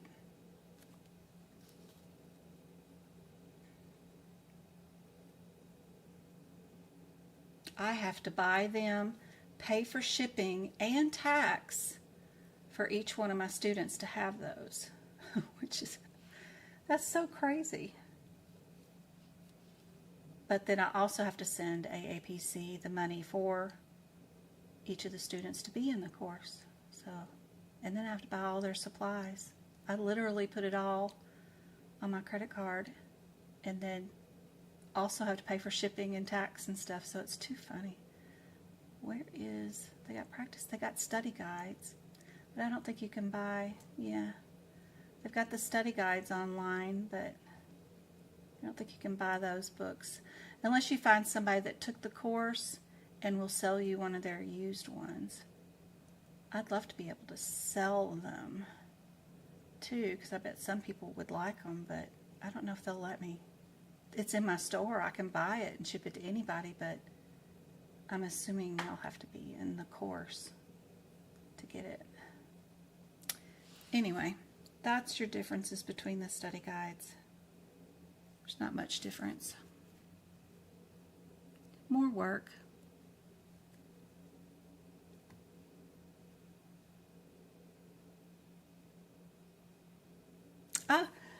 I have those color books here. If you want one, you can order them from me.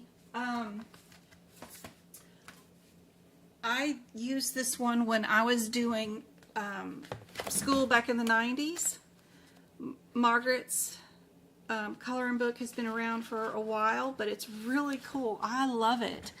And so I ordered a bunch for a bunch of people, just thinking that y'all might want them. You know, kind of therapeutic. I used it because it tells you what color to use, and then you get to color like the circulatory system and stuff. It's kind of mindless but still learning, and I loved it. Mine's all colored up, and I have a bunch of them here, and I'll ship it to you if you want one. So they're in my shop on my website if you want them. I like them. This one I used, and it helped me learn when I was taking AMP. Yep. You know, there's not a lot of,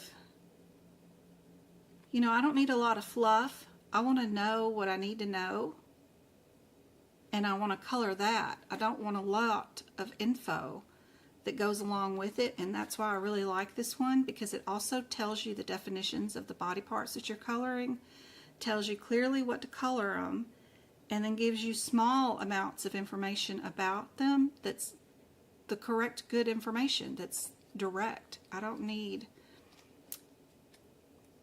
like to read as it is, so just tell me what I need to know. Give me some bullet points. So this isn't bullet points, but it's close enough. And plus the body parts weren't too difficult to color in. They were the perfect color ratio, right? I didn't need something that's too big or too small, and something that really did do the differences. So this was perfect. I've looked at every other kind of anatomy coloring book, and I've never been happy with any of them other than that one. That one's cool. I like that one.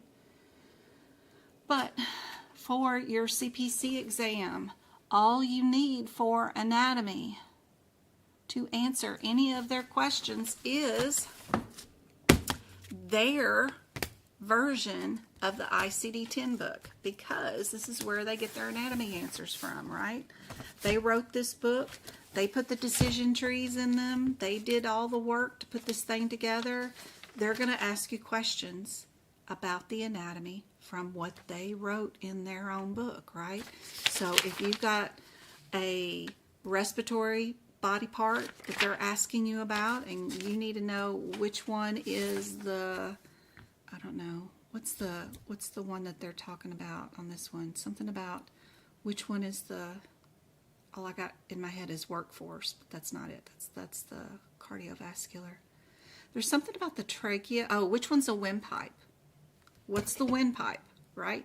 And if you can't remember if it's the larynx or the trachea, aapc drew a picture in your ICD-10 book, and they outlined it right there and tell you that there's the windpipe. That one is. Because sometimes you get confused which one is which, you know. And they drew these pictures. They'll start out every section before you start diagnosing them with the anatomy of that body part. And then they tell you the common diseases of it. If they're going to find a way to give you an anatomy question, it's going to be from here. So just knowing where you can turn, find, and look at the answers, super helpful, for sure. But that's technically all you need, is to know where things are in here.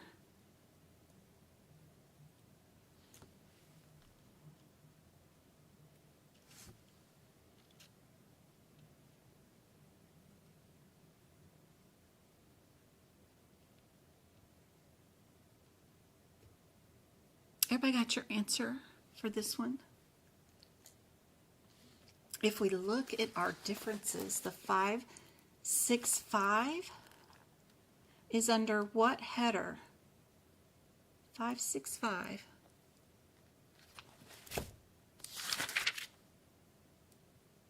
YouTube and those advertisements, I swear. I bet y'all get sick of those. 565.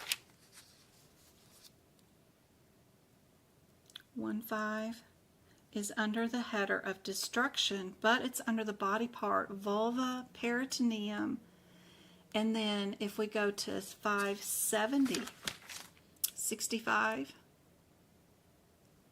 we're under a different body part. There's a different red header for that one. This one's a different red header. What about our 575? 575 is also under a different red header. This one's under RVIXUTERI. Do you know your differences between and what these body parts are? I'm not sure if I can say them all on streaming things, because we might get in trouble, but this is what you need to know for your CPC exam. If you are taking it over and over again and you are not passing, then you are not checking your red, blue, and black headers before the CPT codes. You're not supposed to run from code to code and only pick your answer based off the CPT code descriptor. You have to pick your code by your categories and levels. Same thing as E&M we talked about this weekend. I don't care what chapter you're in. You know, in E&M we talked about chapters and levels. Same thing for female genitalia system. Chapters, which category are we under? Are we under cervix or corpus? Do you know what the difference is? If the procedure was done on the cervix or a corpus, do you know what the difference is? What would show up in the exam question to know that you're only underneath these codes or you're underneath these codes? Yes, you're going to go to the codes that are your available answers, but you need to look back and see what your category is first before you look at the CPT code descriptor to see if you're doing that excision or if you're doing this excision, because both of them are going to be excisions. They're going to pick something that's the same from two different categories, and they're both going to be the same procedure, which is an excision. But are you doing a hysteroscope or are you doing abdominal excision? But you also need to know if you're doing something on a cervix or on the corpus. Are you doing fallopian tubes or not? Yeah, your repair or excision is going to be on ovary for sure. Do you know if you had to do the procedure with a fallopian tube or not? Just traveling through a fallopian tube to get to an ovary might not mean that you're in these codes. It might mean that you're in these, or it might mean that you're in these. What's the difference? If you're just traveling through it to get to something else to repair it, does that mean you get to code it too, or do you not? Those differences are how you pass the exam. You got to know your category differences, and then also your levels or different types of procedures. Incisions, laparoscopic, excision, repairs. If you're doing laparoscopic, it's not an open procedure, no scalpel involved, right? If you're doing an excision, you're actually opened up the body and looking down in there. And some of your repairs can be laparoscopic, but you're still repairing, but you're still laparoscopic. Do you know what the difference is? Some of them start out as laparoscopic, but then you end up as an open repair. Which one do you code when that happens? Or do you code both? Some of those rules they like to ask on too.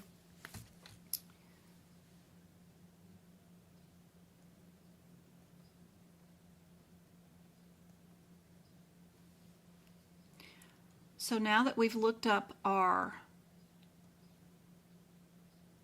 level differences from our category,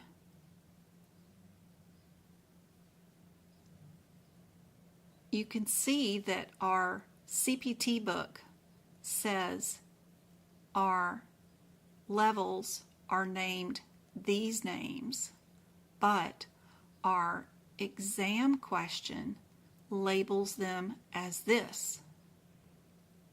Well, do you know what these body parts go into or are part of? So just knowing that you've got to go back and look at these red headers, right, isn't enough. Do you know the full definition of what that is and what body parts are included in it? Same thing here. Same thing here. Do you know what that is and what body parts are included in it and what other names we might call them in layman's terms, in medical terms, in, another country, what would they call it? Every kind of AKA term known to man, you should write out beside all these little red headers, of course, and then put your different types of body parts that would be in those areas. That way you know what your answer is if they change up the vocabulary to include terms that are not exact as what's inside your CPT book. That's what they love to do, is to label stuff that is the same as what's inside your CPT book if you knew a different word for it.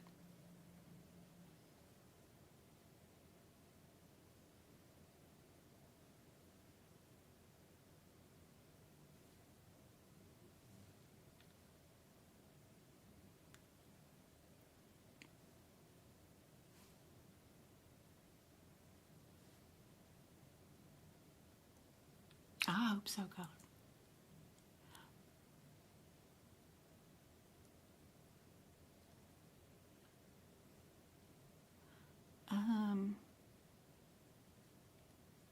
I don't remember the coloring books. Let's go see. Let's see. No, yeah.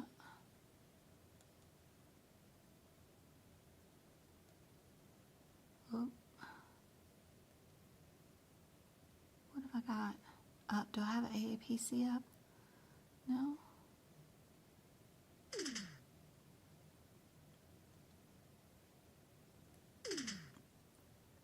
I got Practicode up, huh? Alright. Where was Practicode? Practicode was right here. So if we're over here on my site, let's go see. Where are coloring books? There's coloring books. Right there. 18. Yeah.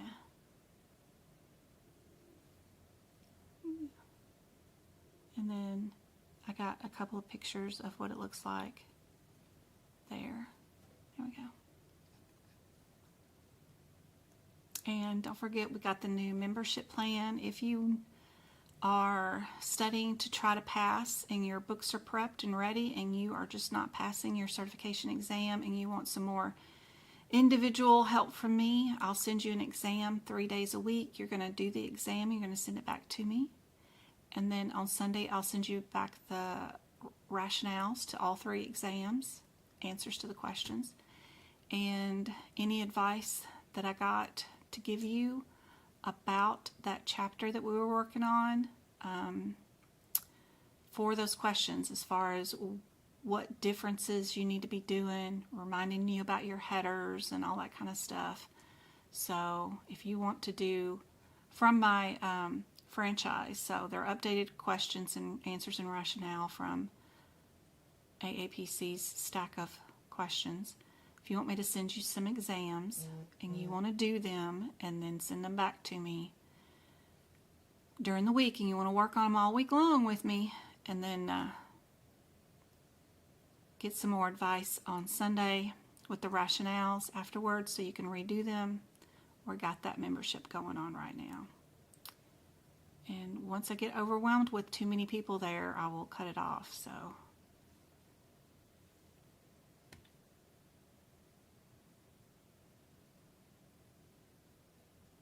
all right.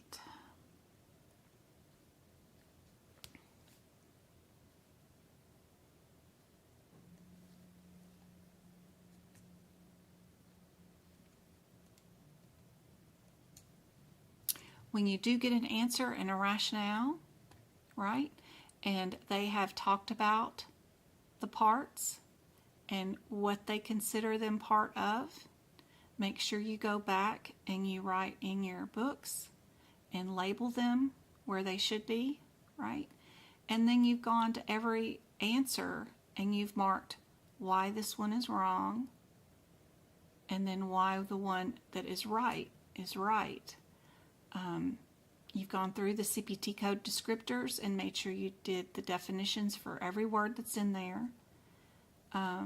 Made notes of the parentheticals. If radiology is included or not included or anything else that could be helpful in those areas, make sure you've paid attention to. Look for any coding tips or sometimes even our CPT book has a coding tip in it in a particular area. Like here, what I'm talking about is anytime this book says coding tip, they pick questions from this stuff. They want to know, do you know how to use this book and do you know what it's telling you? Anytime the CPT book has a coding tip, make sure you've stopped by, you've read it thoroughly, carefully, defined any terms that you don't understand, and you've looked up everything that's with it. And a lot of times they're mentioned a couple of times. It's the same tip in a couple of places, but anytime they have a coding tip, look, I got a pink line next to that one. That means this was on somebody's exam. Whatever this coding tip is, the instructions for reporting a cesarean delivery, this example itself was on the CPC exam, and this tells you what the answer is to the question. They love coding tips, and they love picking questions and writing questions from them. Book's full of them, wherever you're at.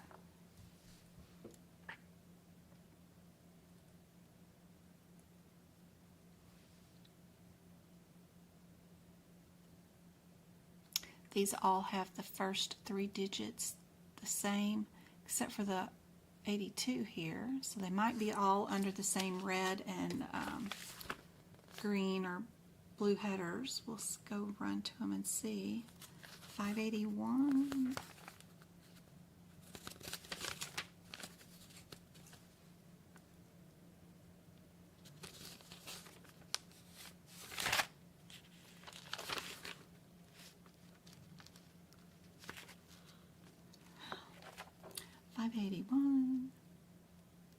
Are 50.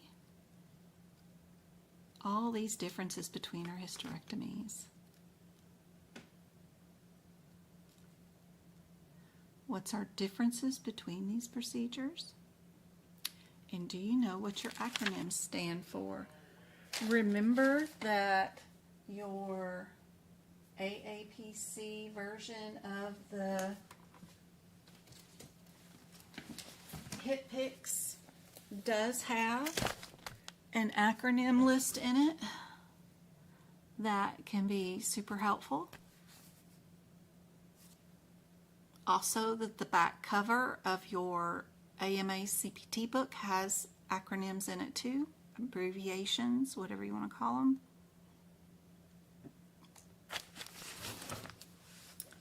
You need to be able to find stuff fast during your exam, so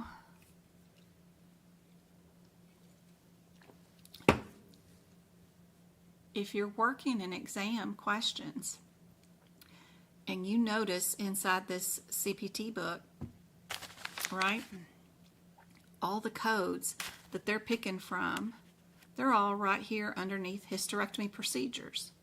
Did they say what was inside this exam question? Is that what it says, hysterectomy procedures? No, right? The exam question says TAHBOS. Well, what are you going to go write in your CPT book next to your header? Because all your available answers are right here. This is what AAPC is calling this section, right? It's going to be something like that, you know? So are you writing in what they're calling it so that when you get down to your certification exam, if you get hit with just this, oh yeah, I did a question on that. Was that this section? What if they gave you some available answers that were, 2 of them were in a different section. They're not all in the same one. These were part of your answers, and then another part of your answers were in a different place that were doing something else, some other black header. Can't imagine what it would be, but if they did, you would have a direct line and know, based off this question, that your TAHBSOs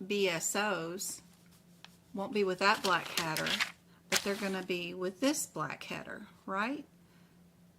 Every one of their questions needs to be micro, managed, whatever you want to call it, of what in the book tells you it's the correct answer versus what in the book tells you it's the wrong answer in great detail, because that will show you how to use these books, and then no matter what question they hit you with during your exam, you'll be better prepared because you know what it means to have a category, a subcategory, and then your CPT codes inside that subcategory. But that all matters, and that's what they're testing you on. Do you know what body part you're under? Do you know what surgery type you're under? If you don't know those and you're just running from code to code just to see which answer is correct, you'll get close to passing, but you're not going to pass. That'll get you halfway through, maybe 60%.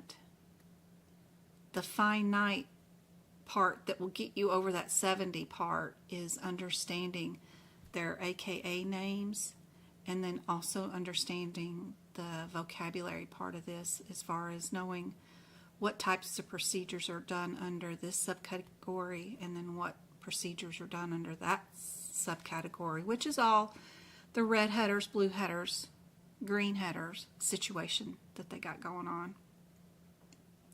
All these hysterectomy procedures are kind of tossed into one, little section here, and they're not divided by surgery type like they should be. Whoever wrote this book really dropped the ball on these hysterectomies, because some of them are done one way and then some are done in a totally different way. Some of them are done with very minimal evasiveness, just like a regular pap smear, and then some of them they're cutting you from one end to the other and yanking everything out. But there's no division in these hysterectomies. They're just all thrown in here into one black header, and that confusion is what AAPC is counting on for these hysterectomy codes right here. The main thing is we have another set of hysterectomies too that are in a different section somewhere else, and they have they can only be done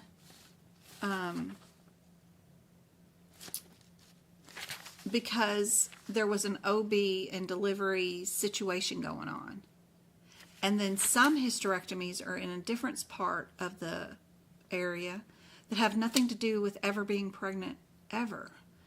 And knowing which set you're under all has to do with being underneath the correct green header.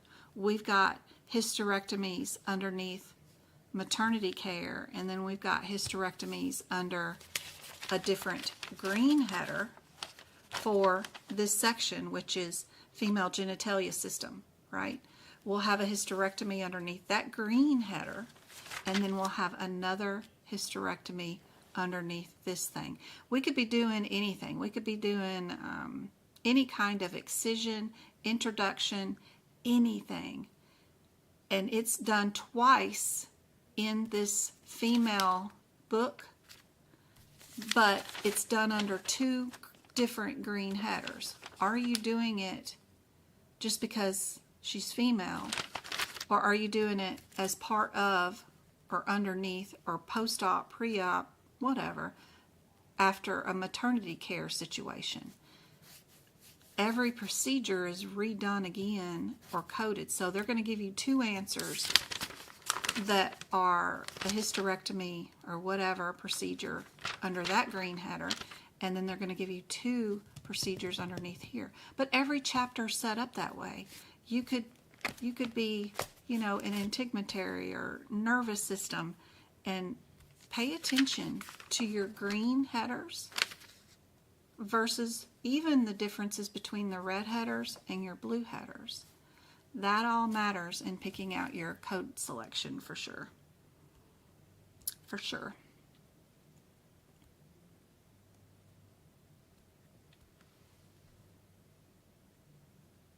Thank you, Autumn, for the roses.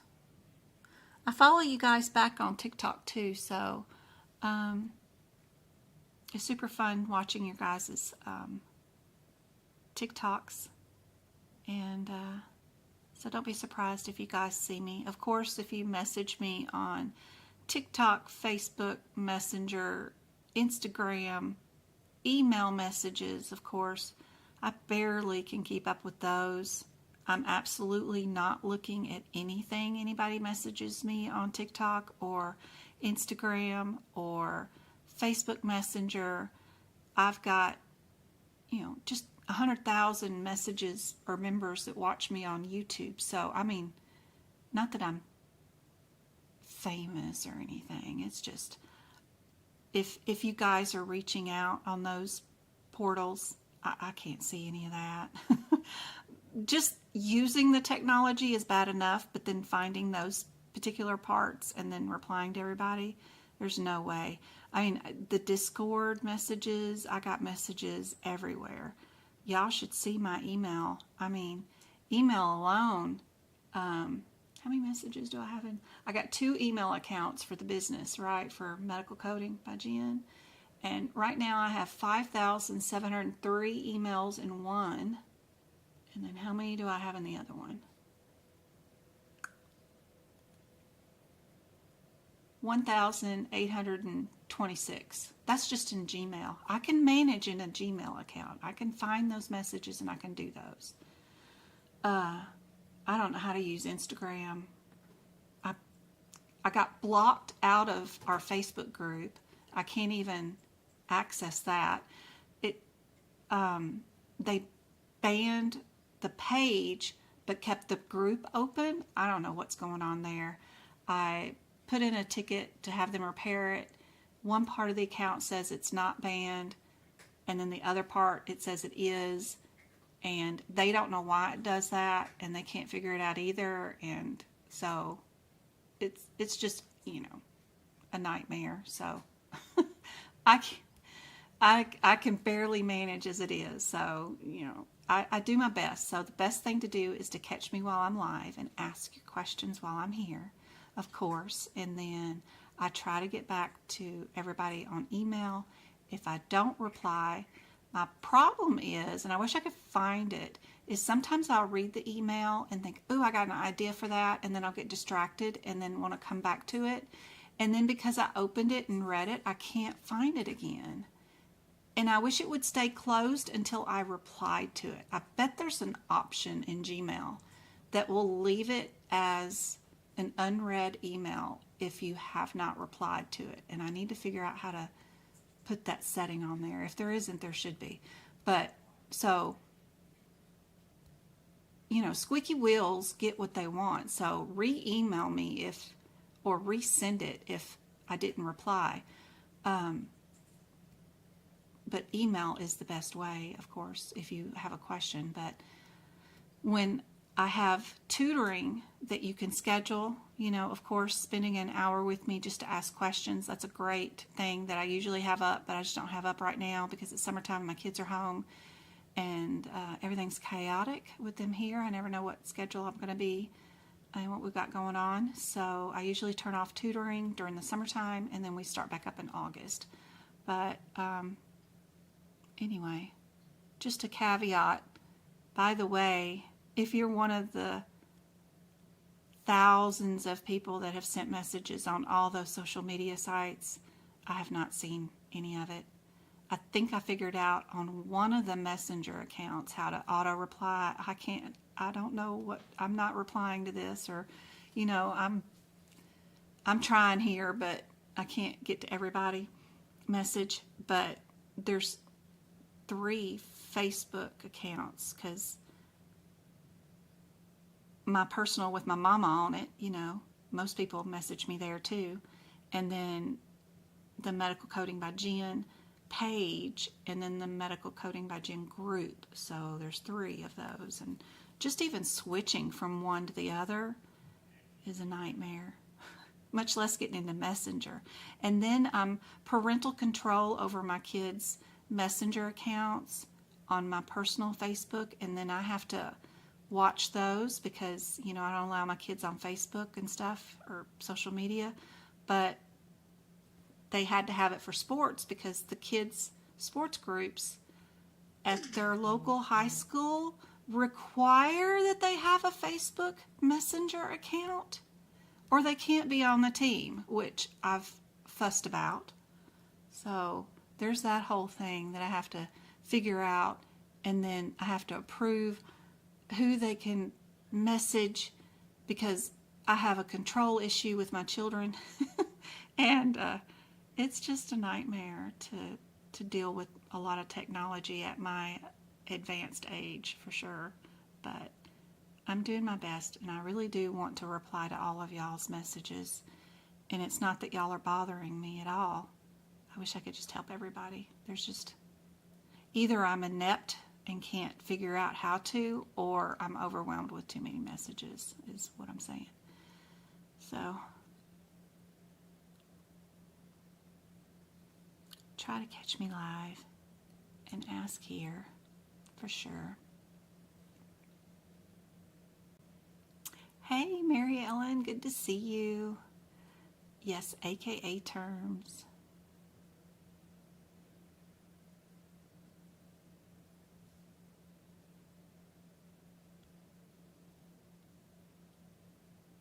The $24 membership, it's got 3 days free, so you can try it out. See if you like the exams that I'm sending you. They're not A, B, C, D, E, or F. They're other questions from my pool of 1,000 that I have from my franchise from AAPC. So see if you like it. See if you think it's going to help you, right? I'll send you the exams, and then you can do it for the 3 days, and then if you think, oh, this is not helpful, then just cancel it. And it won't charge you for the first 3 days anyway. So, oh, as a reminder, by the way, where am I at? Where's my website? Anytime you guys sign up for anything, there's a drop-down menu on every single page that has all your stuff in it. All your orders, your address, your wallet, whatever, your subscriptions are right there. You don't want to be in the subscription? Click that button and click the drop-down menu and cancel that, buddy. One little button, cancel. You don't have to email me or call the bank and say it's fraud or whatever. It's right there. It's a drop-down menu right there on any page. You can go to any page on my website, and your orders that you've ever ordered from me are right there. And literally it says my subscriptions. Go there and cancel any of them anytime. One button says cancel. So I've got myself even signed up for the free membership right now, right?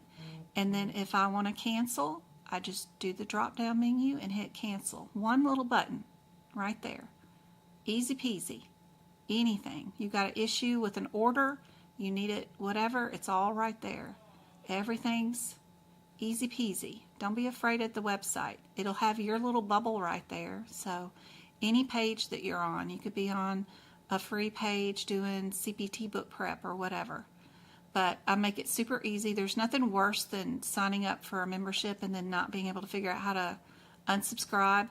I will not beg you to stay. You're not going to get a click thing that says, why are you leaving my membership? Or are you sure? Or how about a discounted rate? No, it's one button. You click it, cancel, and it's done. It will never charge you again. Super easy. But you can reach that page on any page of my website. You could be here getting the free PDF download. You could be any page of my website, and it's always stuck right there for you. So you can cancel anything, anytime. Now, if you sign up for the YouTube membership for bonus YouTube videos, I can't help you there. You signed up with Google YouTube, which is a Play Store subscription, which is managed by your device that you signed up on, and I can show you how to do that too as soon as I can find my mouse again. There we go. So if you're on YouTube right now, let me go on and see if I can't figure out what's going on here. All right.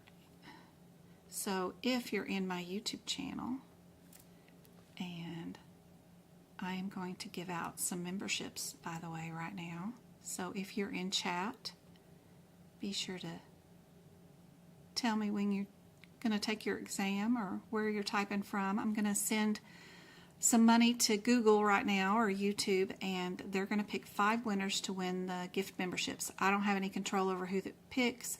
I'm just going to send the money. So we'll send that.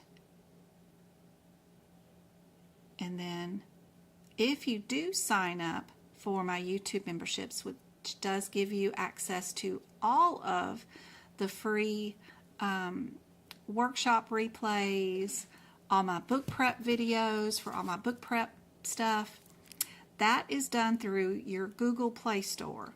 So I don't know about Apple, but Androids have a Play Store. So if you go there and you tap on your little bubbly thing right there, and then you go to payments and subscriptions right there, and then you go to subscriptions, that's how you disconnect from your subscriptions. I've got a TikTok subscription, I've got my Waze security camera subscription, and my extra Google hard drive subscription. So if I wanted to cancel any of these, I would cancel it right here.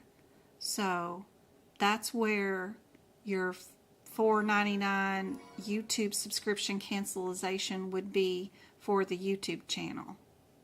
So, and when you're watching my YouTube workshops or joining in on my workshops, make sure your device that you're using that day is using a Google browser.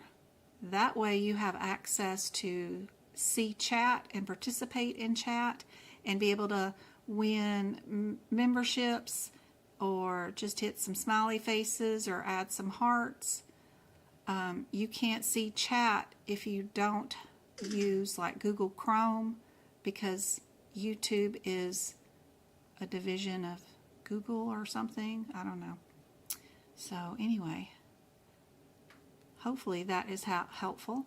Google keeps half the money for the subscription, and then I get the other half. So if it's $4.99, I get $2 a month for the YouTube creation of the videos for you guys. You guys can leave messages on the YouTube videos and say, create me a video on this, that, and the other thing. And then I'll create you videos for your YouTube memberships and stuff. So, and then you get access to all my book prep videos when I'm doing them. We'll be getting new books in September, and we'll be starting over again, doing all the book prep for our chapters and getting those ready again. So I have a new set of videos coming out soon. And then I've got a new podcast I've been working on where you're hearing the course as I'm teaching it from the business of medicine all the way through. So it's just like ocean stuff, you know, turtle swimming, but it's an audio of me teaching the lessons, right? So that's kind of cool. That's for the YouTube memberships. So that's coming out. Already got like 3 or 4 of those lessons up.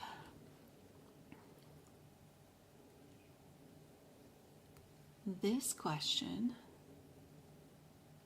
we've got just our differences, even in our ICD-10 book, right, between an 00 and an 02 will be a category header, right? Do you know what those category headers are, what they look like in the ICD-10 book, and what that means that will be in this question if we're staying in the 00s versus the 02?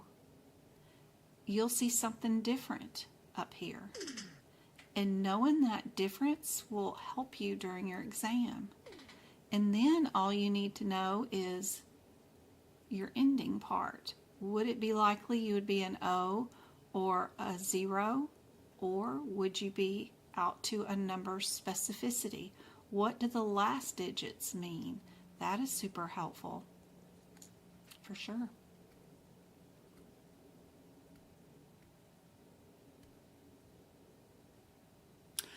Associate's degree, and I'm thinking about getting a certificate. Yes, please do. You can self-study. You don't need a course. Just get the study guide, either from me or AAPC or somebody selling a used one, and then a CPT book, and start off with my website with the free CPT book prep, and go do everything that's on that page. Go prep the book, and then do the practice exam questions in the study guide as you're reading it. Put that info inside your CPT book, and that's how you get started. Just keep watching my live lessons. I've got plenty of replays of old lessons too. Just start there. Get the study guide. For the certificate that you want to take, if you're doing aapc CRC, you want to do risk adjustment, which is a great one to get into because it does not come with an apprenticeship, and you only have to learn ICD-10, and it's highly sought after by medical groups and health plans right now, then great. Go get an ICD-10 book, but get AAPC's version of their ICD-10 book and get their study guide. And start there. You still need to do book prep, and I show you on my website completely free how to do book prep for ICD-10.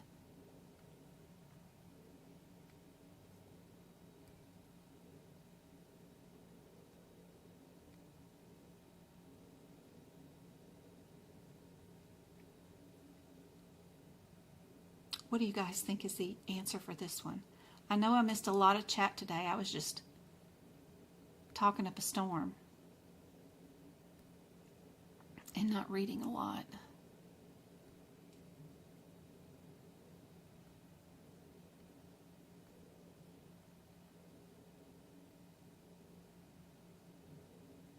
A private room.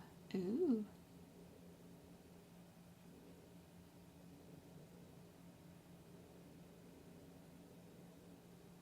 You can't find the word BSO in your HipPix book. That's where your best friend Google will come in handy. Go ask Google or ChatGPT, what do these acronyms mean in healthcare? What would it mean in medical coding?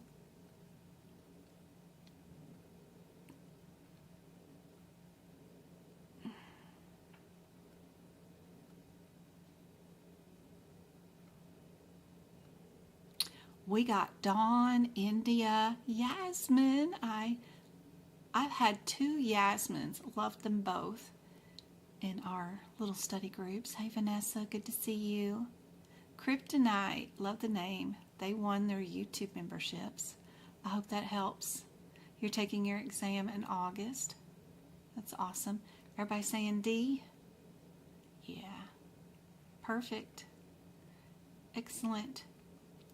Did you go to the correct answer?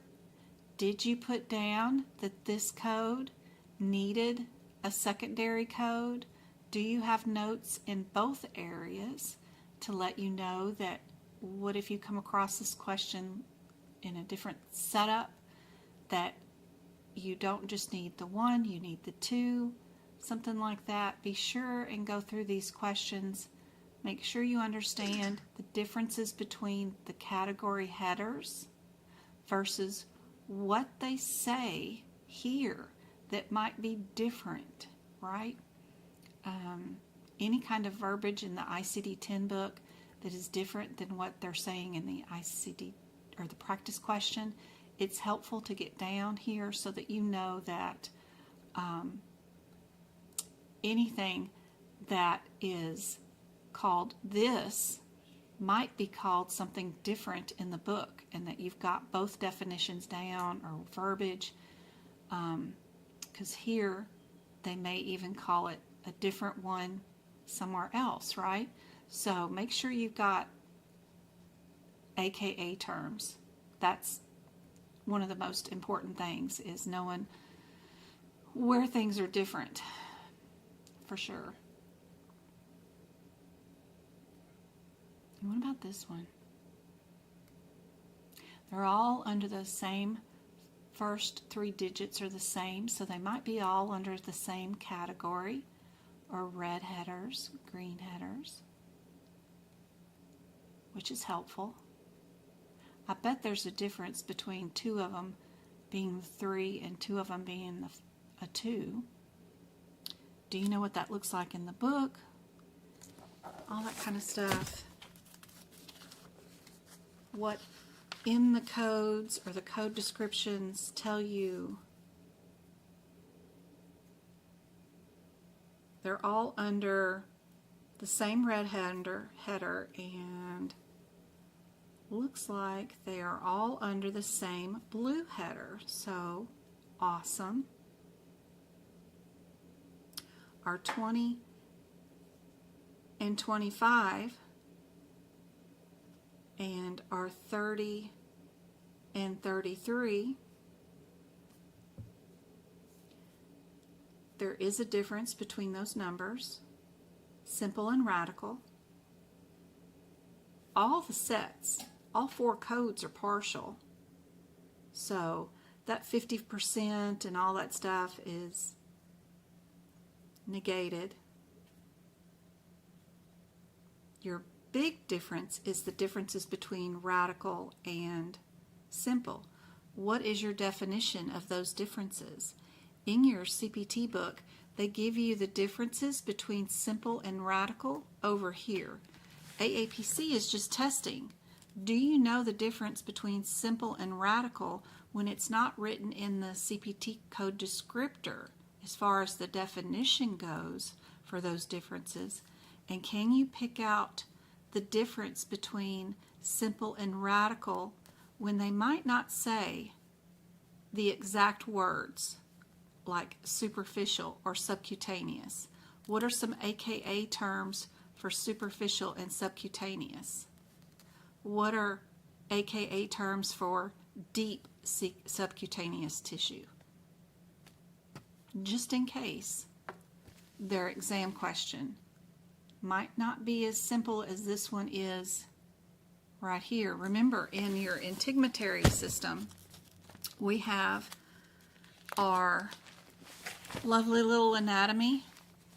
What if they just said that they were in the dermis, or some other thing that they said that is different? Would you know which one's subcutaneous or which one's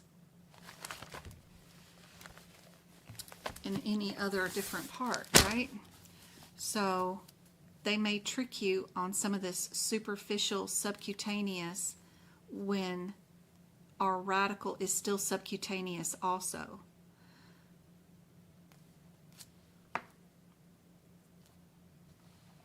What would be considered deep? It's kind of a vague statement.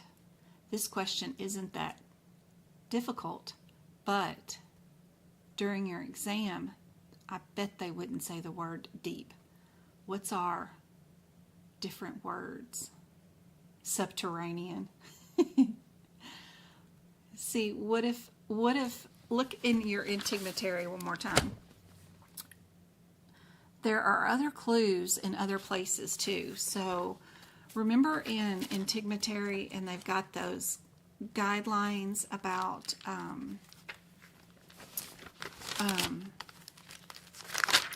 doing some simple, intermediate, and complex repairs. They've got these little differences. In this section about your complex repairs and stuff, they talk about some differences that, you know, cartilage or tendon or neurovascular, like your little arteries and little tiny veins, might be included. But they talk about avulsions or undermining, where they dig deeper. If they're digging deeper into the skin, they're undermining. That's one term, undermining, that if they didn't use the word deep, I would put undermining. I would put with undermining subcutaneous tissue if I was writing this question to see if I could confuse you guys, right? So think of it that way. If they're going to make a different term and make this exam question worse for you guys, you need to prepare yourself for how worse it could be, right? What's another word if we wanted to make this one more difficult? Even when you're doing your own exam questions and yay, you got the answer right. Yay, you went to each code and you figured out why the answer is wrong and what in the book tells you it's wrong. Now, another part of it, how can I change it to make it even harder the next time I was to see this question? What words could I switch around that I could interchange that would be AKA terms for something that would make this more difficult? I think undermining the subcutaneous tissue, yeah, that would be digging around deep, another word for it. So that would be another thing that you could add on to practicing these questions.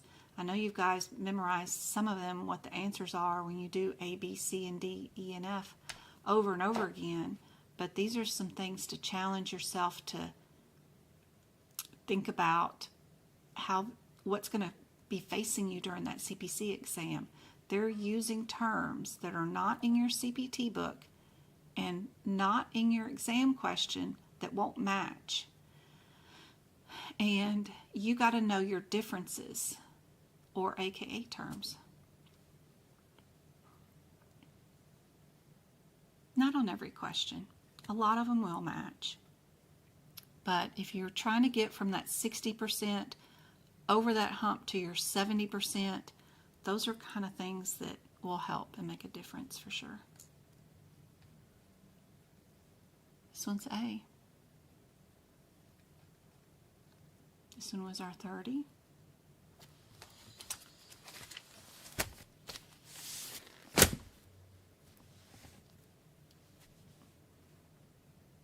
We did not have any inguinal or lymphatic tissue messed with, which was easy enough to see. I hope this has been super helpful. We'll do 2 more hours. We've done 2.5 hours. I'm getting hungry. I'm going to go eat. But we'll do 2 more hours on Friday. I've already got the link up for you guys. And then I've, of course, got a practice exam, mock exam, whatever you want to call it, coming up this Saturday. If you want to see if you are ready for the exam. I'm not going to be allowed to do a bunch of teaching during this one. But if you want to be hit with a certification exam as if it was exam day, and you want to see if you're ready, then this is for you. You're going to show up with your books, your ICD-10, your HIT picks, and your CPT book, and I'm going to show you 75 questions, and you're going to pick out the answers and see if you can get that correct by using all the tools necessary, but just your 3 books and your brain, no Google, and then look for the process of elimination, look for a process of similarities, all that kind of stuff. And if you can keep up, find the codes, get to the codes, turn to those pages, and pick out the correct answers by looking at your headers before your descriptors. And then if you pass that exam with like 90% of them correct, then you know you're ready for the certification exam for sure. If you can keep up. That's my point for Saturday's exam.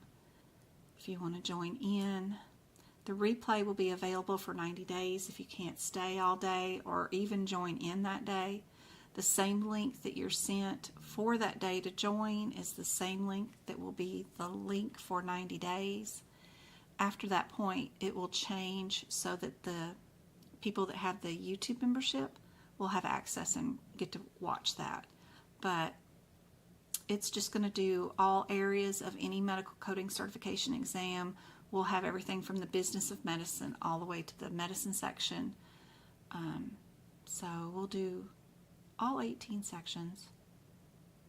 But I hope this was super helpful.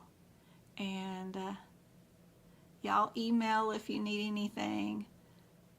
And I think it's $18, Samantha. Email me. But I hope this was helpful. TikTokers too. Thank you so much for all the gifts and the shares. We got a couple of shares. We got 13,000 taps. And we got 3 heart me's. Thank you so much. Yay.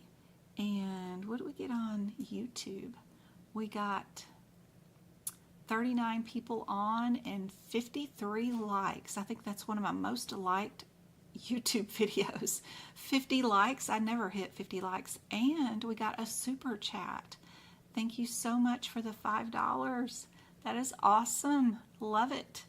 That is great. That gives such good motivation, yeah, to create more content and stuff. So I hope the people that won the 5 memberships love the access to all the videos. Don't be afraid to click around on my YouTube channel.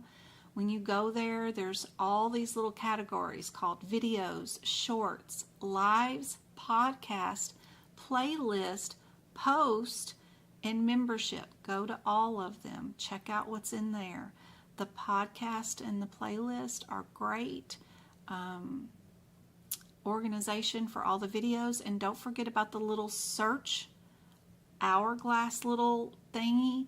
You can type in any words that you're looking for right there, and it'll bring up every video that did process of elimination or cardiovascular.